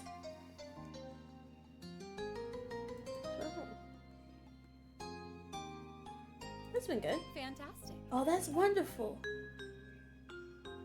You answered on your mom's doing. You're the same as always. Work's a little stressful, but they say it's normal grown-up stuff and nothing to worry about. I know too well what that's like, unfortunately. You should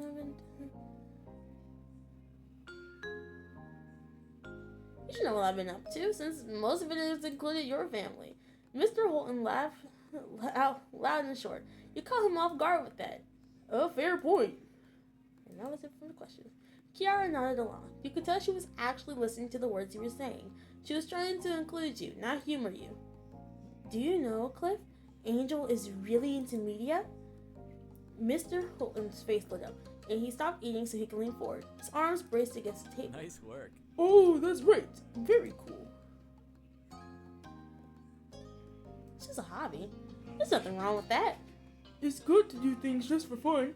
Everyone needs a hobby. I've been thinking about picking up wood carving myself. You can tell just how serious you've been about the declaration. Okay. Thanks. Cove's parents were definitely the encouraging type, but you could already tell that about them. ...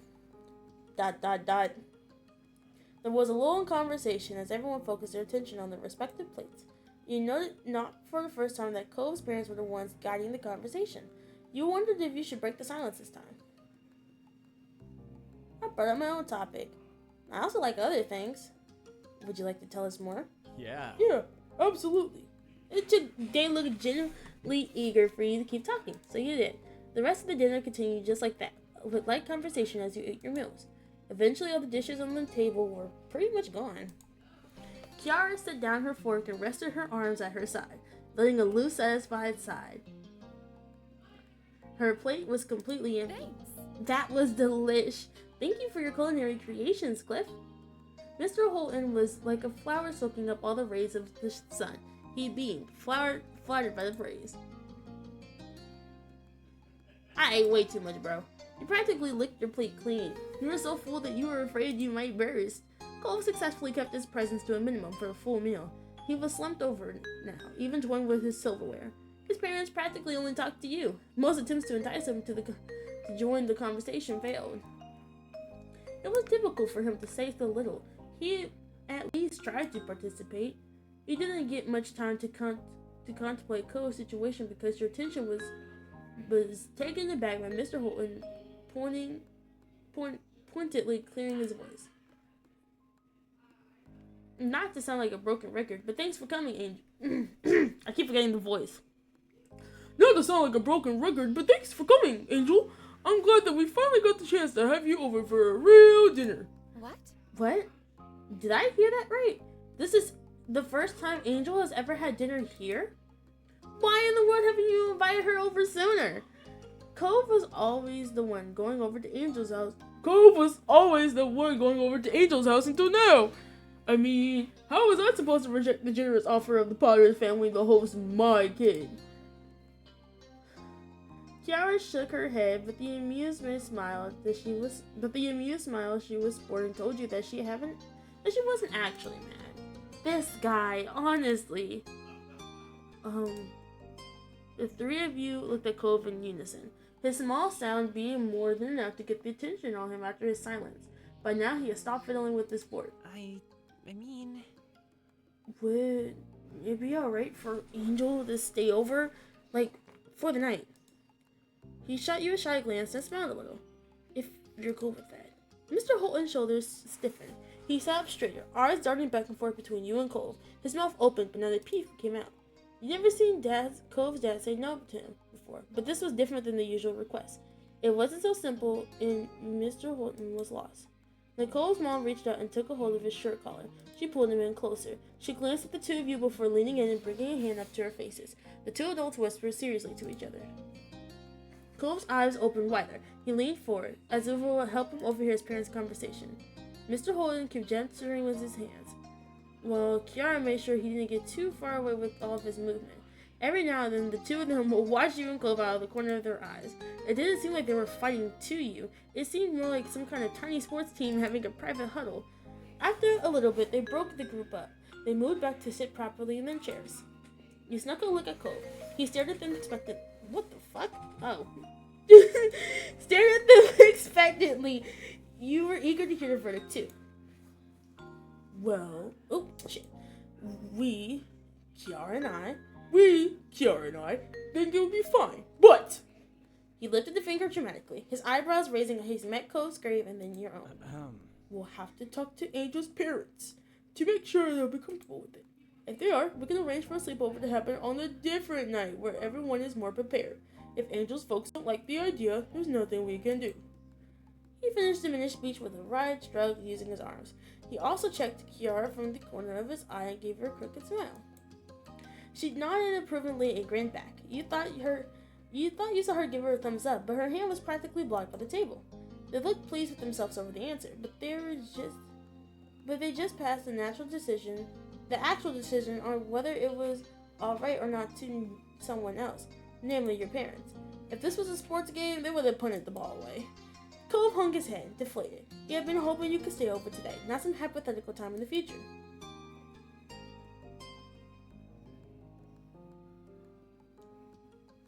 I patted him on the back.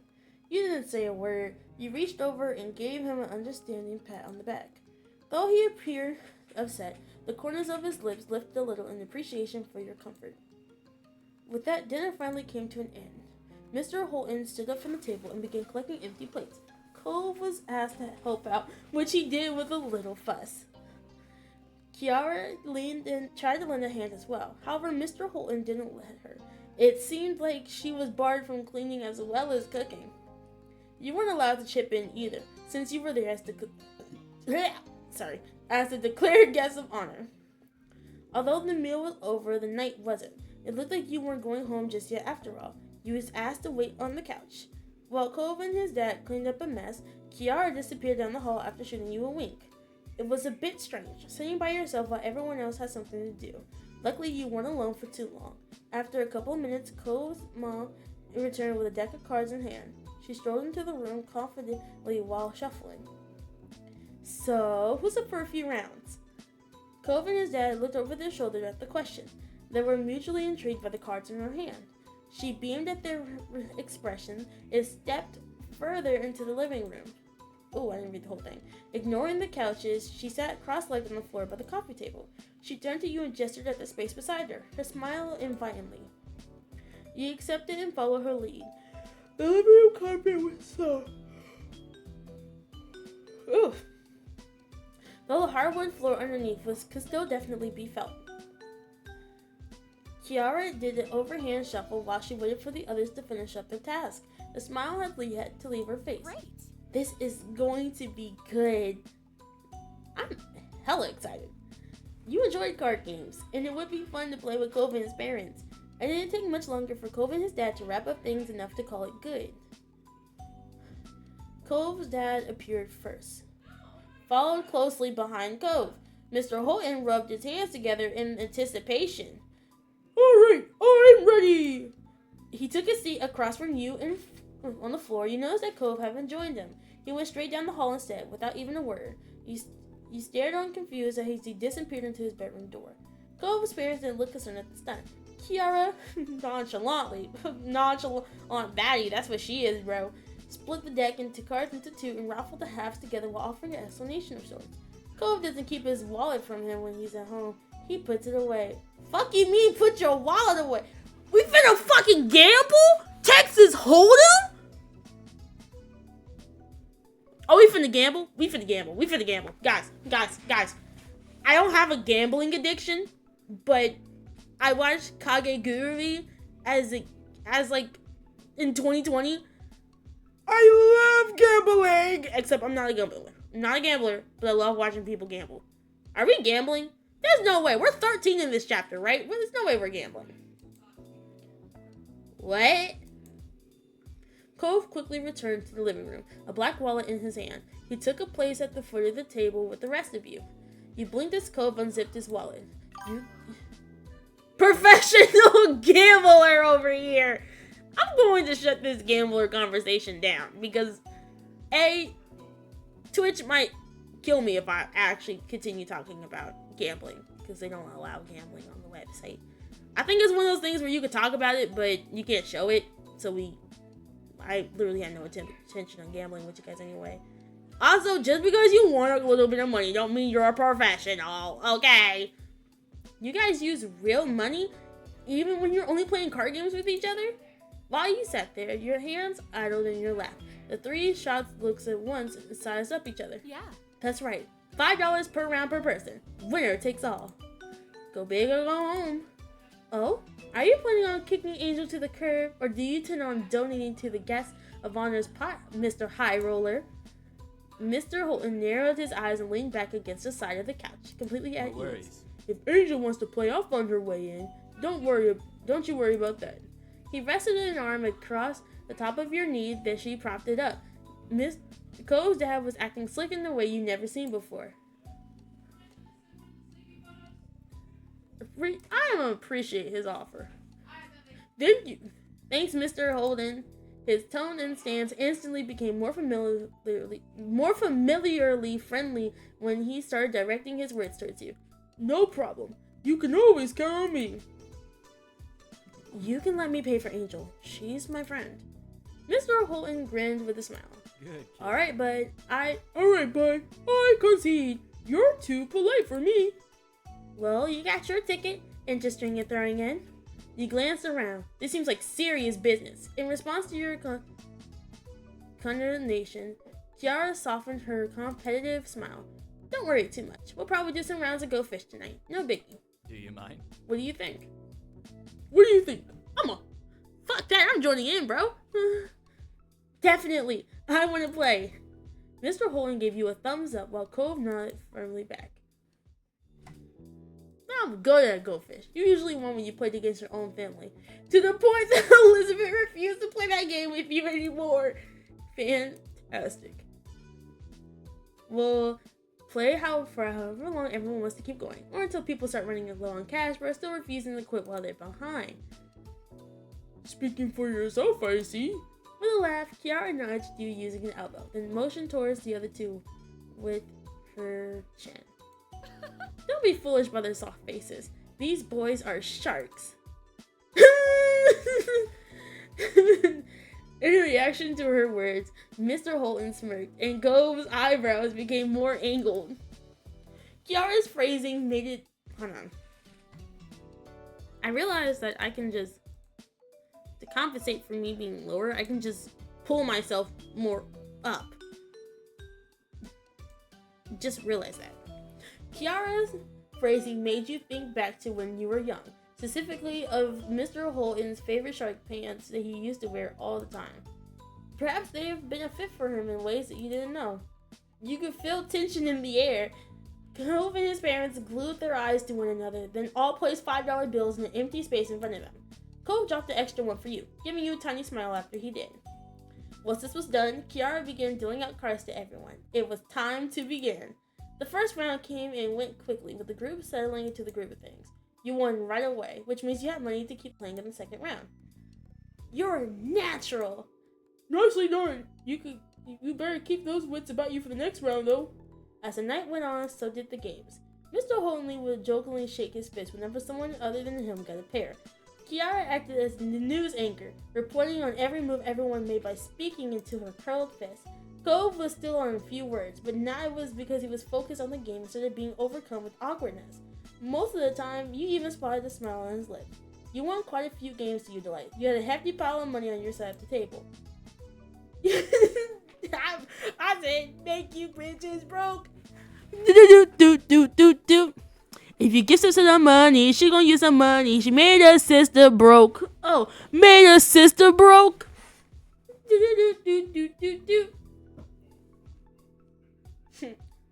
I gotta make a song at some point. I gotta sing to you guys because for the past couple of streams I've been singing, and I think I just need to sing. You must regret paying Angel's way in now, huh? No way. Angel might be beating me, but she's also beating you two. Cove turned towards you and smiled, looking pleased at your ability to match his mom and dad. Your smirk and raised your hand for a high five, which he was willing to give you. Sweet! It became clear that where the money went in the moment didn't really matter. They ended up just giving it back to one another in other ways, and not through just more rounds of cards. You sat back, looking over the scene, a tiny smile grew on your face. Cove's family was pretty cool, you thought. You were glad you got the chance to come over and spend time with the three of them. Okay,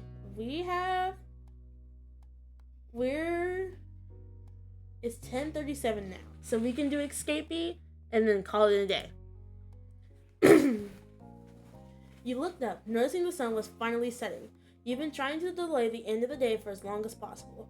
The evening breeze tickled your nose as you sat on your front porch, munching on fresh watermelon slices. Of course my black ass is munching on watermelon slices.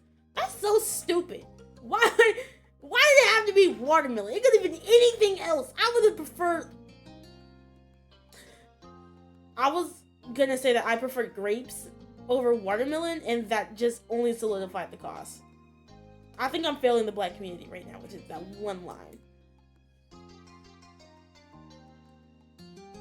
I'm not even sure why I'm eating it. That didn't stop you from munching on the sweet snack. You turned to look at Cove. You both have been sitting in comfortably silence for a while now. He sat next to you, close enough for your shoulders to touch. He was happily absorbed in his thoughts and his own slice of watermelon. Chuckling, you watched his face twist in discomfort. He had to stop chewing to spit a seed into the bush. I bet I can spit a seed farther than you. Immediately, you shoved the majority of what was left into your watermelon into your mouth just to get the seed to prove your point. As soon as you could, you sent that seed sailing in the middle of the street. Did you see that, Cove?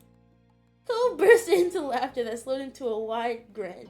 You could tell he was equally part surprised and impressed. Can you do that again? I didn't see where it landed. Of course I can. You popped another seed into your mouth and focused on where the last one landed. Setting the seed free, you got to go even further this time. Not bad. Not bad? You had Cove chuckling again. It was taking a lot of focus to stay looking serious and not break into laughter yourself. I like to see you try. I will. Cove took in a mouthful of watermelon, faced grimly when he had the seed. His expression morphed into a look at foes, and he sent the seed flying, landed in a similar spot to yours. Wait, you got to do too. I need another try. He spoke before you could even comment on his non-victory. His determination got you laughing. He quickly sent another one closer to where your second one landed. Seems like we're evenly matched. For now. Yeah, for now. For the next several minutes, you both kept carving seeds from your slices and craving seeds, not carving. Carving seeds from your slices and giggling at the ridiculousness of the competition. Eventually, a truce was called, and you both went back to eating the neglected watermelon flesh. ... I wonder if I'll have another slice after this one. That one is your third already. Is that bad? It tastes really good. You bumped him with your shoulder. Unable to resist, you knocked out. Wow, that's horrible. I sighed affectionately. If another slice is gonna make you happy, it will. Go ahead. I'm not gonna stop you. Cole picked up another slice. He smiled at you delighted. A little while later, Cole flinched, making a confused sound. He slowly put his current slice down next to him. Finally, a kind of ultimate game! What? Wait! What the fuck? Where have you been? I haven't seen you in a minute, buddy. I'm like, oh, I wonder if White's okay. I always think about you guys. I don't think you guys realize that. Like, especially the people that left a lasting impact. I think you were the one I was talking about Beast being sexy or whatnot, wanting to marry him. I don't know. Y'all leave a lasting impression. I'm doing good. White, how are you doing over... I think it's been... not 2 weeks. Maybe been 3? Actually, it might have been a month. I forgot what stream it was, but it was maybe oh, it was the train one. It was the one we was playing that Roblox train game. I remember that was like a month ago. So yeah, it's been about a month, maybe 2 or 3 weeks. Beast, I don't beat you. I'm so. That's almost 4 a.m. for you. What the fuck? It's like 3:22. Damn, bro. What? I'm like, get some sleep. You being here, as much as I love having you here. Oh, you moved to Portugal? That's where you been? Bro, Portugal sounds awesome though. Like, I would definitely love to see the world. But, wait a minute. I don't beat him! Okay, listen, he only says that because whenever he makes me mad, because, White, you're out of the loop, but now we live with each other.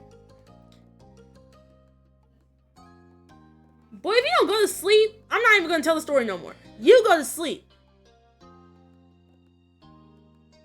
Oh my god, no. I'm not letting you guys bend up against me. I'm just gonna move on. Yeah. He stood up, head tilted back to look at the sky. His feet took him to the middle of the street. Here, they think I'm Spanish because of the specific accent I have from a region of Brazil. Oh, so you're from Brazil? I don't even know where... Wait, I do know where Brazil is on the map. I don't know where Portugal is on the map, though. Probably should learn that. Matter of fact, I'm looking it up real quick. Where is Portugal on the map?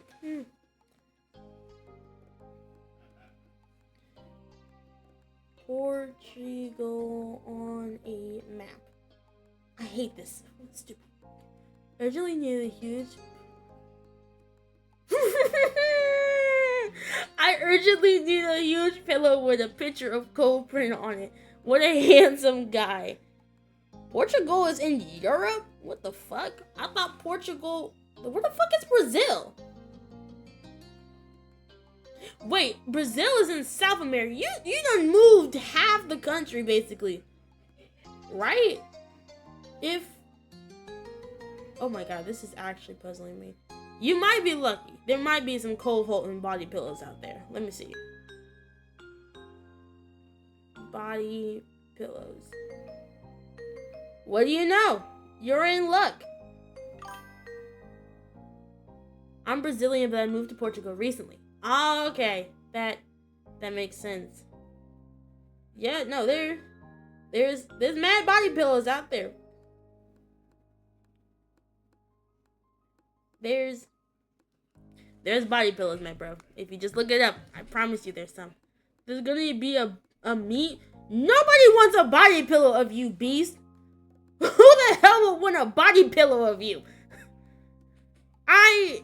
You know what? Maybe if I get really popular one day, maybe I'll make a body pillow of myself. Don't know why I would, but I would.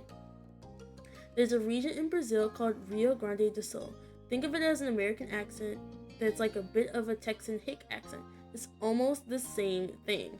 Oh, okay, I see what you're saying. Now I'm thinking of it like that. I see what you're saying. Well, not my fault, beast. Listen, I don't think anybody would want a body pillow of any of us. I'm gonna be for real.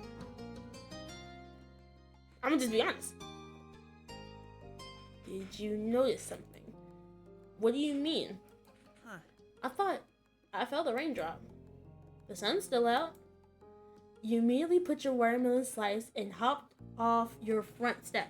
Immediately, you felt a tap of water on the crown of your head, making you yelp. You're right! Ah! Cove was still staring up in the sky, and you watched as he began blinking more rapidly. When he finally turned Okay, yeah. When he finally turned to you, if I can get a pillow with Cove's face on it, I'll get one with B's face on it, so I can sleep cuddled up. Wait, hey Beast, you might need to start making pillows with your face on it, man. Jesus Christ. Yeah, no, I guess you gotta make some now. Oh, whatever you have ours is like a bundle deal. Like you buy one and you get the other one for like a cheaper price. Bundle deal body pillows. would-be killer. It's a sun shower. It seems crazy, but you can't avoid the drops that begin increasing to a light shower. Booming with laughter, Cove kicked off his shoes towards his front door and reveled.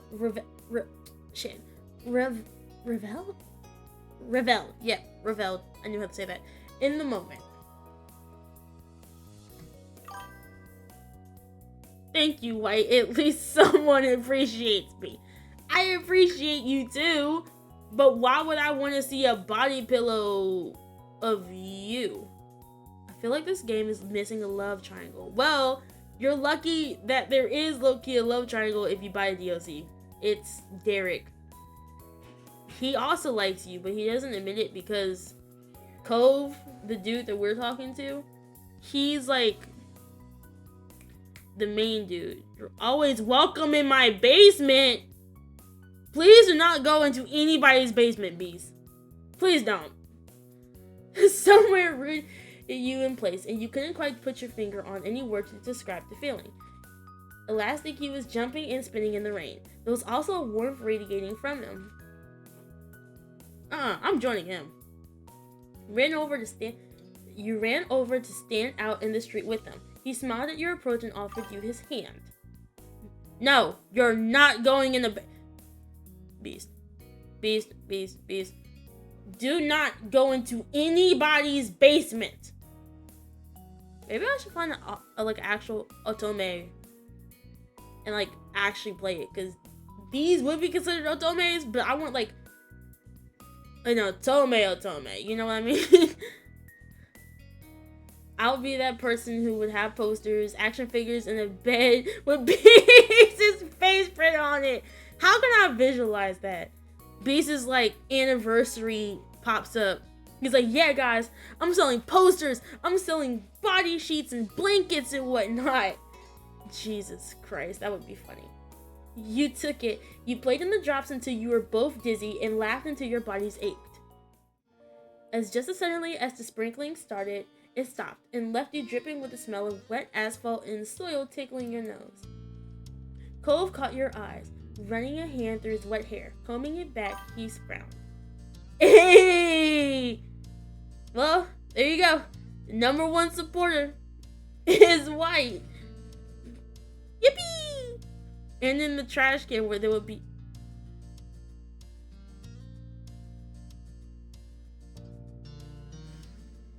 You know what, White? I'm hurt. Well, why the fuck would I sell a mug? Let's start there. Why would I sell a mug? Secondly, why does it have to be in the trash? You can like hide. Okay, you don't have to be in the trash, but you can hide it behind something. I'm just gonna ignore it because I'm not about to. That just. I mean, I don't even despise. What? It's just framing. Oh my god! You just what? Why would I sell a mug? Why are you agree? It's over. The drops of rain clinged onto his face could have almost been mistaken for tears. He sounded that disappointed. Okay. It's still not leaving the trash though. Okay, listen. You can have the posters or / mug or whatever you choose to pick and just have it slightly behind him. You don't have to hide me 100%. There's no reason to be ashamed of me, right? Why would you want to be ashamed? Baby, shut up! Whatever. I don't even care no more. I was charmed by Cove. Great. There was still a spark of amusement dancing in his eyes from the sun shower, and you couldn't help but smile from ear to ear. Beast, whatever, Beast. What? Nothing. Just thinking about how fast you committed to getting soaked. He chuckled bashfully.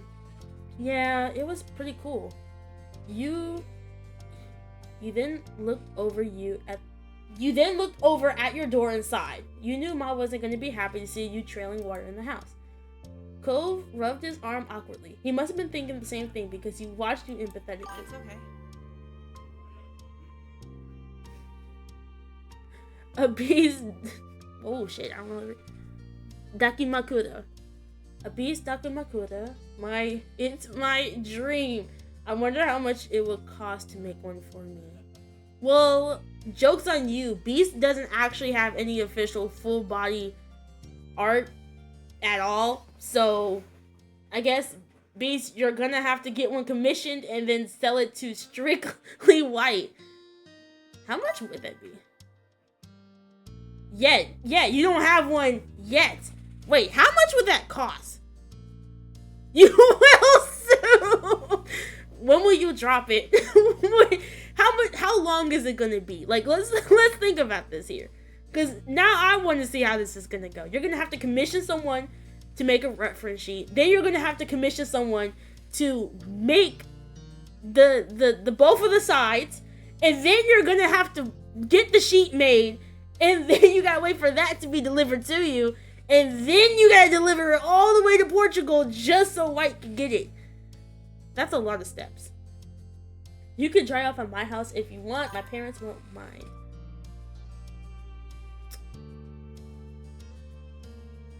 An angel-themed trash can. Perfect for dumping what I'm not going to use. I think it will be cheap to make. Just paint a trash can if you're so worried about it. Y'all haters. You know what? No, I'm not even gonna acknowledge your behavior. You're the sweetest guy I know. Thanks. It's not that big of a deal. It is. I could already hear my mom's cries over my wet footsteps being all over the halls.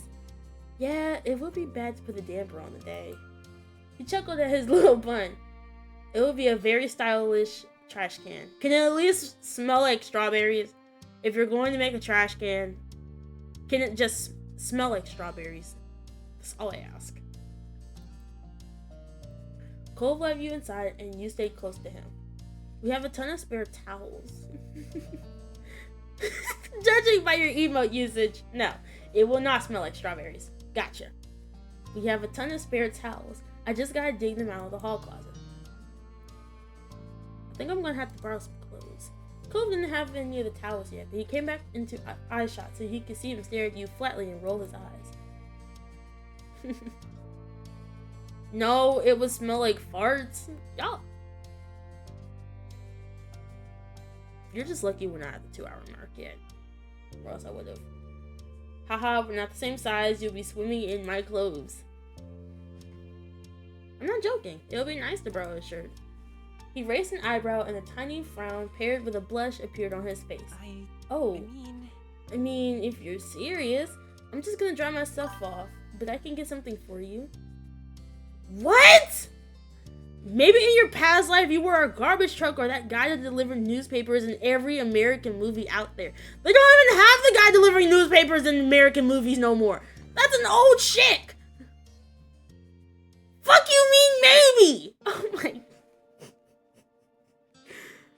If y'all rage baiting me, it's actually succeeding. In case you know, you're actually succeeding.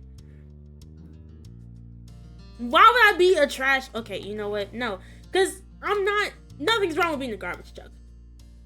What? Beast was certainly an emperor of the Roman kingdom.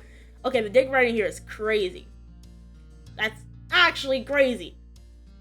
And I have no dick to ride, so you can't dick ride me. That's insane. Insane work. Things go. Oh, y'all pissed me off, bro. With that, Cove disappeared and returned in no time. Yes, I was. And White was a valiant knight. Now y'all dick riding each other. I'm not even gonna go into it. He wasn't making much eye contact but had towels in hand. Plus what seemed to be one of his pajama shirts. It was a bright pink color with a dark brown seashell pattern all over. You were certain it looked great on him. So, well, here it is. I hope that works. Nice, thanks. You accepted both a towel and the shirt. You wrapped the cloth around your neck temporarily and took a trip to his bathroom to change. The shirt was old, but very soft. You already felt more comfortable just thinking about it having it on instead of wearing your current damp attire. You left your shirt over the what the fuck? You left your shirt over the shower curtain rod to dry. Patted yourself down with the towel and slipped Cove's shirt on. You wrapped your arms around your torso. The change didn't completely fix your predicament, but it was definitely an improvement, despite Cove's prior comment about being pretty on the money. It was huge on you, but it was dry. And you didn't deny it, it was a bit thrilling to wear a piece of his clothing. You couldn't almost believe it was true. Not wanting to keep Cove waiting, you promptly returned to the living room. He looked up to greet you after hearing you come back down the hall. How did it go? Is it good? It looks good. What? Really? He chuckled a broken laugh, unsure what the prior thing to say about this kind of situation was. Keeping eye contact was even more challenging for him than before. Even though it doesn't fit me? Yeah, it's big, sure, but that's not bad. It's actually just really nice. Ah, fuck, we got ads starting in a minute. Damn. Nothing wrong with ads. Just threw me off. You got the impression that just as you felt some excitement at wearing his clothes, he was having a similar reaction to seeing you in it. I was probably your wife. That would explain my hyper focus on you? Not encouraging it. I'm just gonna move on. What do you... Okay, great. So you were lovers in another universe. Got it. Thanks, Cove. You're welcome. You're welcome. A sudden call caught both of your attentions. I thought I heard voices. Cove's mom strolled into the living room with a curious grin. What happened here? You're both wet. There was a sun shower. Badass. Cove smiled back at his parent. We came inside to dry off. My moms didn't want me going into my house when I'm wet. Right. So I told Angel to come back here. The romance here is more interesting than the one in the game. We're kids! There's not much going on right now in the game! What? Never mind. That was very sweet of you, baby. She ruffled Cove's wet hair and laughed at the drops of water that shook off. Then a light came to Kiara's eyes. What do you think? I have an idea. Why don't we go for a drive? It has to be standing around the house and you'll air dry in no time. Cove only offered a shrug and then bent a smile to his mom. He looked at you for a real answer. Oh my god, let's go. Let's go. Fun! This will be good! Kiara pulled out her cell phone from her pocket to call your moms. They had swapped numbers earlier in the summer. See you soon. Head on out to the garage. I'll meet you there in just a minute. Sorry. Sorry, my mom can be so pushy. She gets an idea in her head and that's what she does. It's okay. Thanks for letting me come. Oh shit. It's ads. It's okay. We'll just wait, I guess. So, hi to the only person who doesn't have ads, Bees. First of all, I got a couple words I want to exchange. An angel-themed trash can? Are you out your fucking mind? An angel-themed trash can? Hi. Yeah, hi is not the word I would use right now, but hi. Jesus fucking Christ, bro. An angel-themed trash can. You just went with that? No, it wouldn't be fire! You pissed me off, bro. You pissed me off. In a loving way. While we're actually on break, I want to do some research.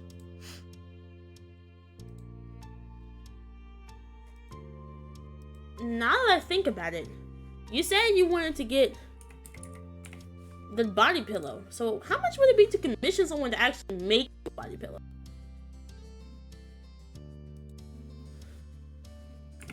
Body pillow.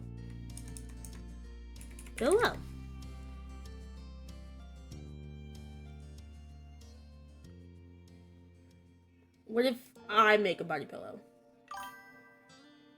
I don't know, but I gotta get the art first. That's why I'm looking it up. I'm looking it up right now during our break. But you gotta get a man to do it though. Can't be a woman. See, I could get a woman because I'm a woman.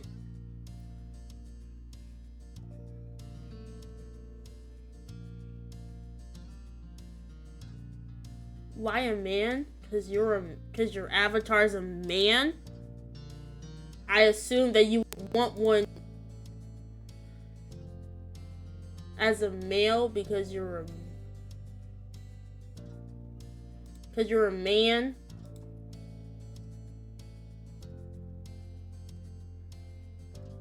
Just logically, you would want to ban one.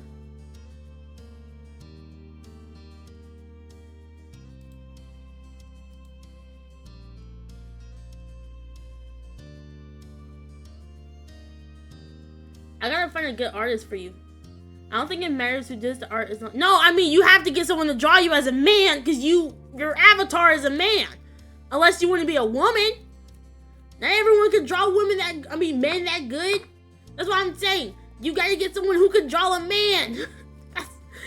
I wasn't saying that the artist has to be a man. I was saying that the art has to be good because you're a man. In case you're coming back from ads, we was just talking about how I was helping Beast figure out how much a body pillow was gonna cost. And I said, you gotta get it done as a man. He was like, but why a man? And I was like, because, well, I don't think you want to be drawn as a woman. But I don't think he got that at first, because obviously there's a little delay. And then he said, I don't think it matters who makes the art as long as it's good. I'm like, big bro, you wouldn't want to be a woman because your avatar is not a woman, you're a man. And I don't think you want to be shown as a woman. And then he said, oh yes, a woman please.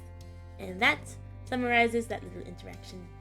Well, at least I gotta stop looking at body pillows now, because there was a bunch of naked ones. I wasn't too fond of looking at either of those, so. We're gonna wrap this section up, and then I think we're gonna call it ends. Like, wrap this part of the stream up, I guess. That wasn't true at all, but you let him get away with it. Come on. Cove led you to the car, and Kiara wasn't too far behind. Okay, in the back, you two. Once the three of you were situated inside, Kiara started and drove out of the residential area. When she hit the main road, a car sped up, and she rolled the back windows all the way down. Hey! Cove started laughing as he tried to keep in vain. As he kept trying in vain to keep his hair from flying into his eyes too much. Meanwhile, you closed your eyes as the wind whipped against your wet clothes. I said this drive was going to be good for getting air dried. Yeah, but I didn't agree to this much air. Cove tried pressing the window button, but nothing happened. His eyebrows furied in frustration. She locked the door. You disabled the back. Sorry, can't hear you. Smiling deviously, Kiara turned on the radio and turned it up to be heard over the wind. I laughed and enjoyed the event.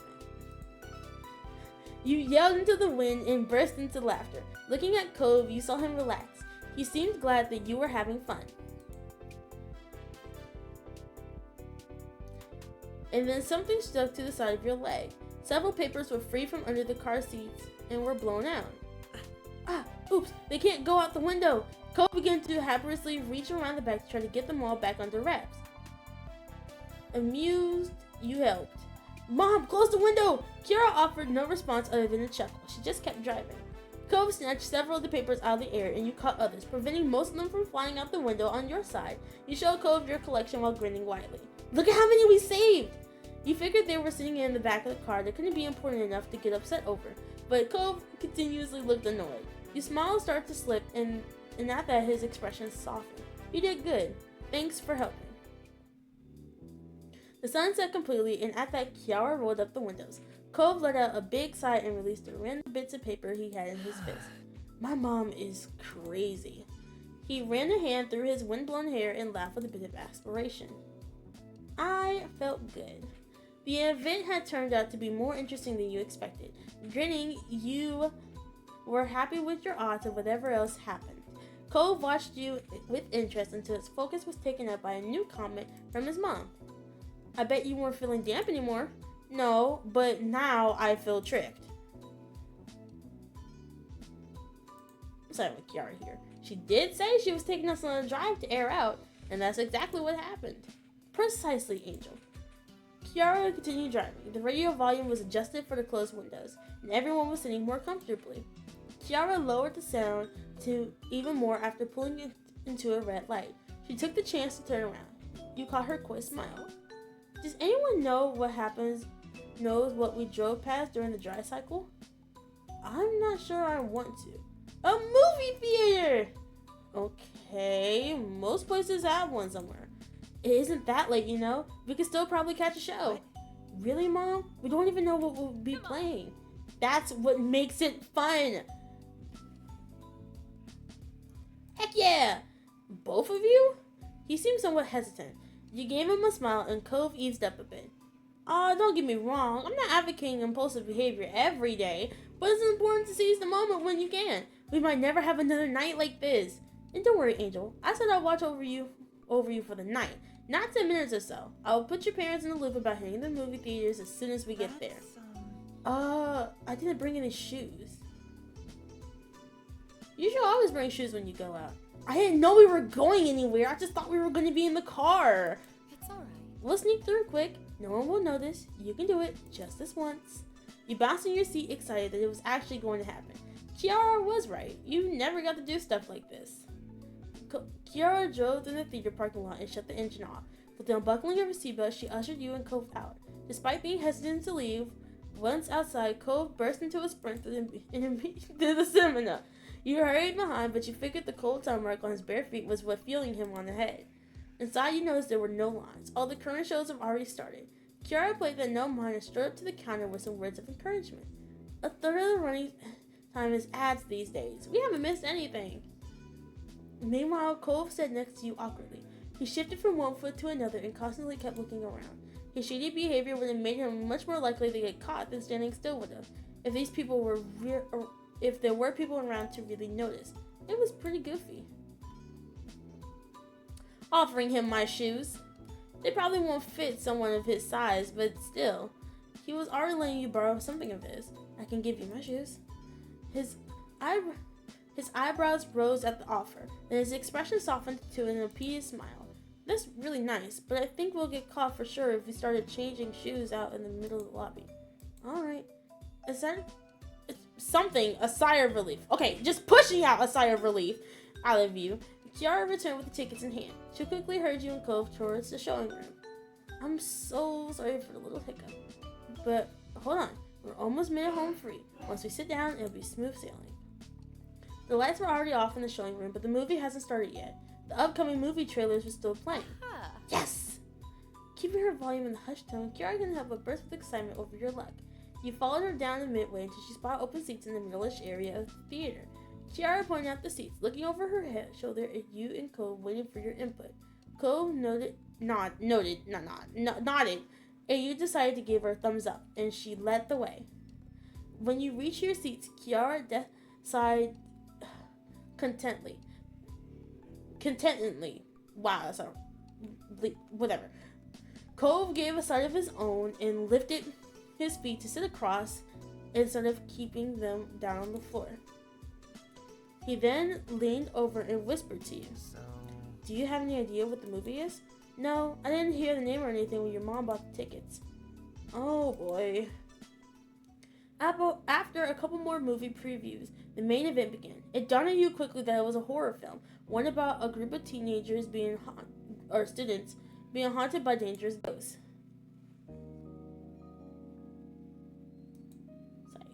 Going in and you weren't sure what to expect, but this was a fantastic surprise. You hoped this turned out to be good and scary. Glancing over at Cove, you noticed that he looked less than thrilled with the movie. He bit down on his bottom lip and stared at the screen with trembling eyes. I'm holding his hand, bro. Your fingers wrapped around his and he jumped slightly at the unexpected touch, but his expression softened when he peeked at you out of the corner of his eye. You gave your hand a squeeze to silently voice support. That made you feel good. Sometimes the other people in the theater screamed or jeered or clapped depending on what was happening. Your heart was pounding in your chest when the movie finally came to an end. The main character resolved in the hauntings, but in the dark conclusion, they didn't make it out alive.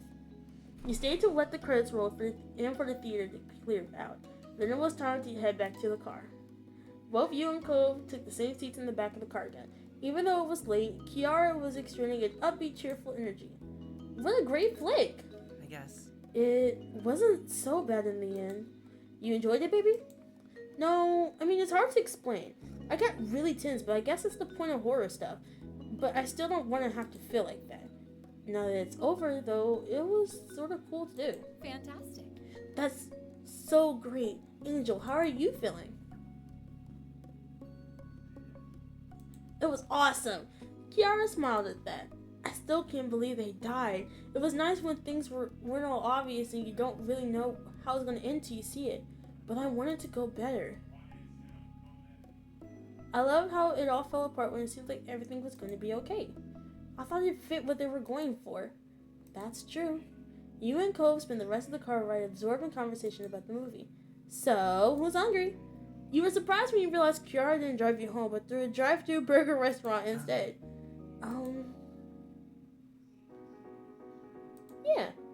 That's the spirit. Get whatever you want. Listen, I want a chicken sandwich. I want some french fries. Mozzie sticks. A milkshake. That's it. Did I alright? Of course. It's A-okay. Cove was tickled by the size of your list and had no disapproval over it. Kiara pulled over to the window and ordered what you asked for first. She then decided to order one of everything on the value menu. Whoa, what are you going to do with all of that? Eat it? Really? The whole menu? Even after Angel picked most of that already? That's right. There are only maybe 10 things on it, but they're about $1 each. I can swing it. Besides, whatever we don't finish, I'm going to feed to your dad. He'll be in heaven. Cove sighed affectionately at his mother's antics. Thank you. You're You're welcome. quite welcome.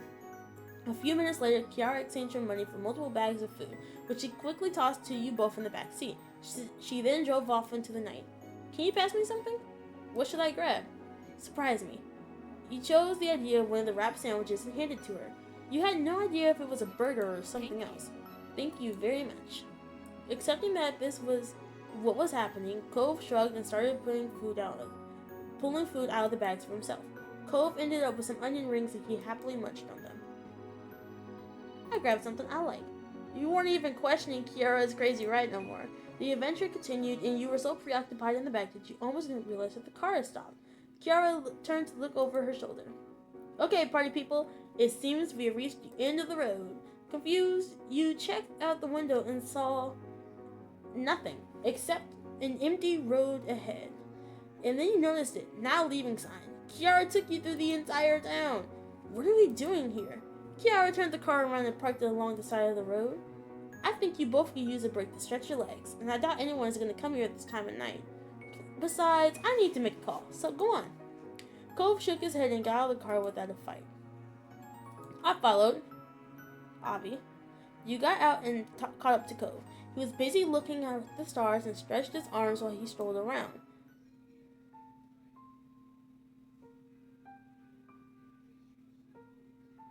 Being there, I was excited. He was delighted at the wide open sky above and the unobstructed view of the landscape around. It was freeing. It's amazing that we're all the way out here. Cove smiled, glancing from the stars to you. Shortly after, you noticed Cove's expression change. His eyebrows furrowed, and it seemed like what he was thinking hard about he wanted to say I'm next. so sorry. Angel, I am really sorry for my mom being crazy tonight. She isn't always like this. Seriously. You mean she doesn't kidnap the neighbors all the time? Cove snorted briefly before becoming serious once more. I think she feels like she has to get out there to do things with me while she can. And she wants to make the time memorable. The visit has been really different from the others, but it didn't start good. Thinking about how Kiara's trip began this summer, you can understand why Cove was thinking along those lines. She probably wanted all the trouble to be worth it in the end.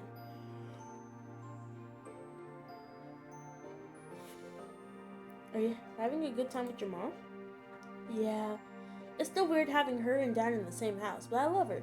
She's my mom, and I like hanging out with her most of the time. It went silent between you two, so you jumped when you heard the car door closing. Cove! Angel! You turned to see Kiara by the driver's side waving. The sight brought a smile to Cove's face, and she quickly made her way over to where you two were standing. Thanks for waiting. I don't mind. My baby. How did I end up with such a polite boy? She ruffled his hair and Cove lowered his head, accepting the compliment. He thought about how interesting it was to see how Cove interacted with his mom. Not Sozy playing Infinity Nikki. Bro. Not Sozy playing Infinity Nikki. I'm dead. I still haven't played Infinity Nikki yet. I probably should. Anyways, it's kind of cool out here. Right on the edge of town. Exactly. We're standing on the precipice. I think so too. I knew you would get it. It's good to appreciate these times and places. Kiara let out a big breath of air. We should probably call it a night, huh?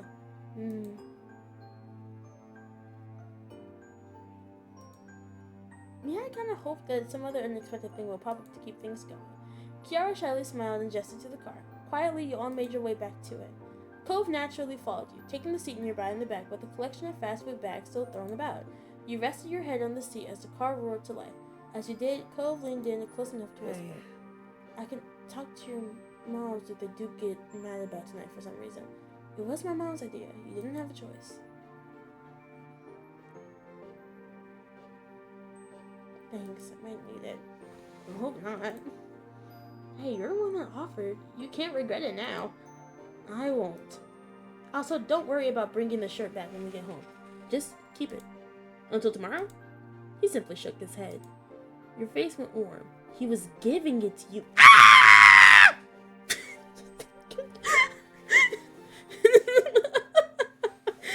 Oh my god. I'm so extra. I love myself, bro.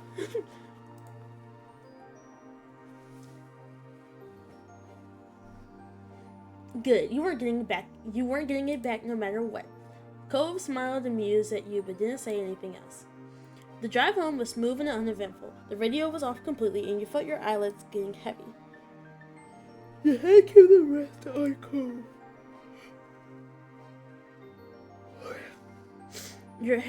You were too tired to keep your head up and it felt quite comfortable there. Cove didn't have any issues there.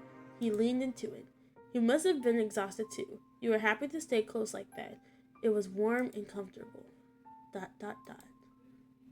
When you opened your eyes, you expected to still be in the car, not your bedroom. It was somehow already morning. You couldn't remember how you ended up there.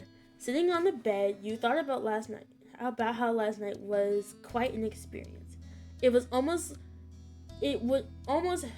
have felt like a dream if you still weren't wearing the shirt Cove let you took. It definitely happened. And yet, you are glad that you can have a spontaneous escape this summer. And that, my friends, is escapadade. Escapadade. That, my friends, was escapadade. We went a little over our time, actually, but I really didn't mind, because I wanted to get the episode finished. So, let's save here. Let's save here. And per usual, we'll pick it back up another time because I missed Saturday's stream. I am streaming tomorrow, so we might just finish step 2 tomorrow. So, with that being said, I hope you all had a wonderful day, and I'll see you guys. Oh, before we say see you guys. Breath. Oh! Good stream, chat. Good stream. Here is the schedule I shared at the beginning for some of you who have missed it. Just a reminder of what happens. I stream Sundays, Tuesdays, Thursdays, and Saturdays. On Tuesdays and Thursdays, it's 8:30 to 11 p.m. And then on Saturdays and Sundays, it is 9 to 11. Unless we go a little bit over.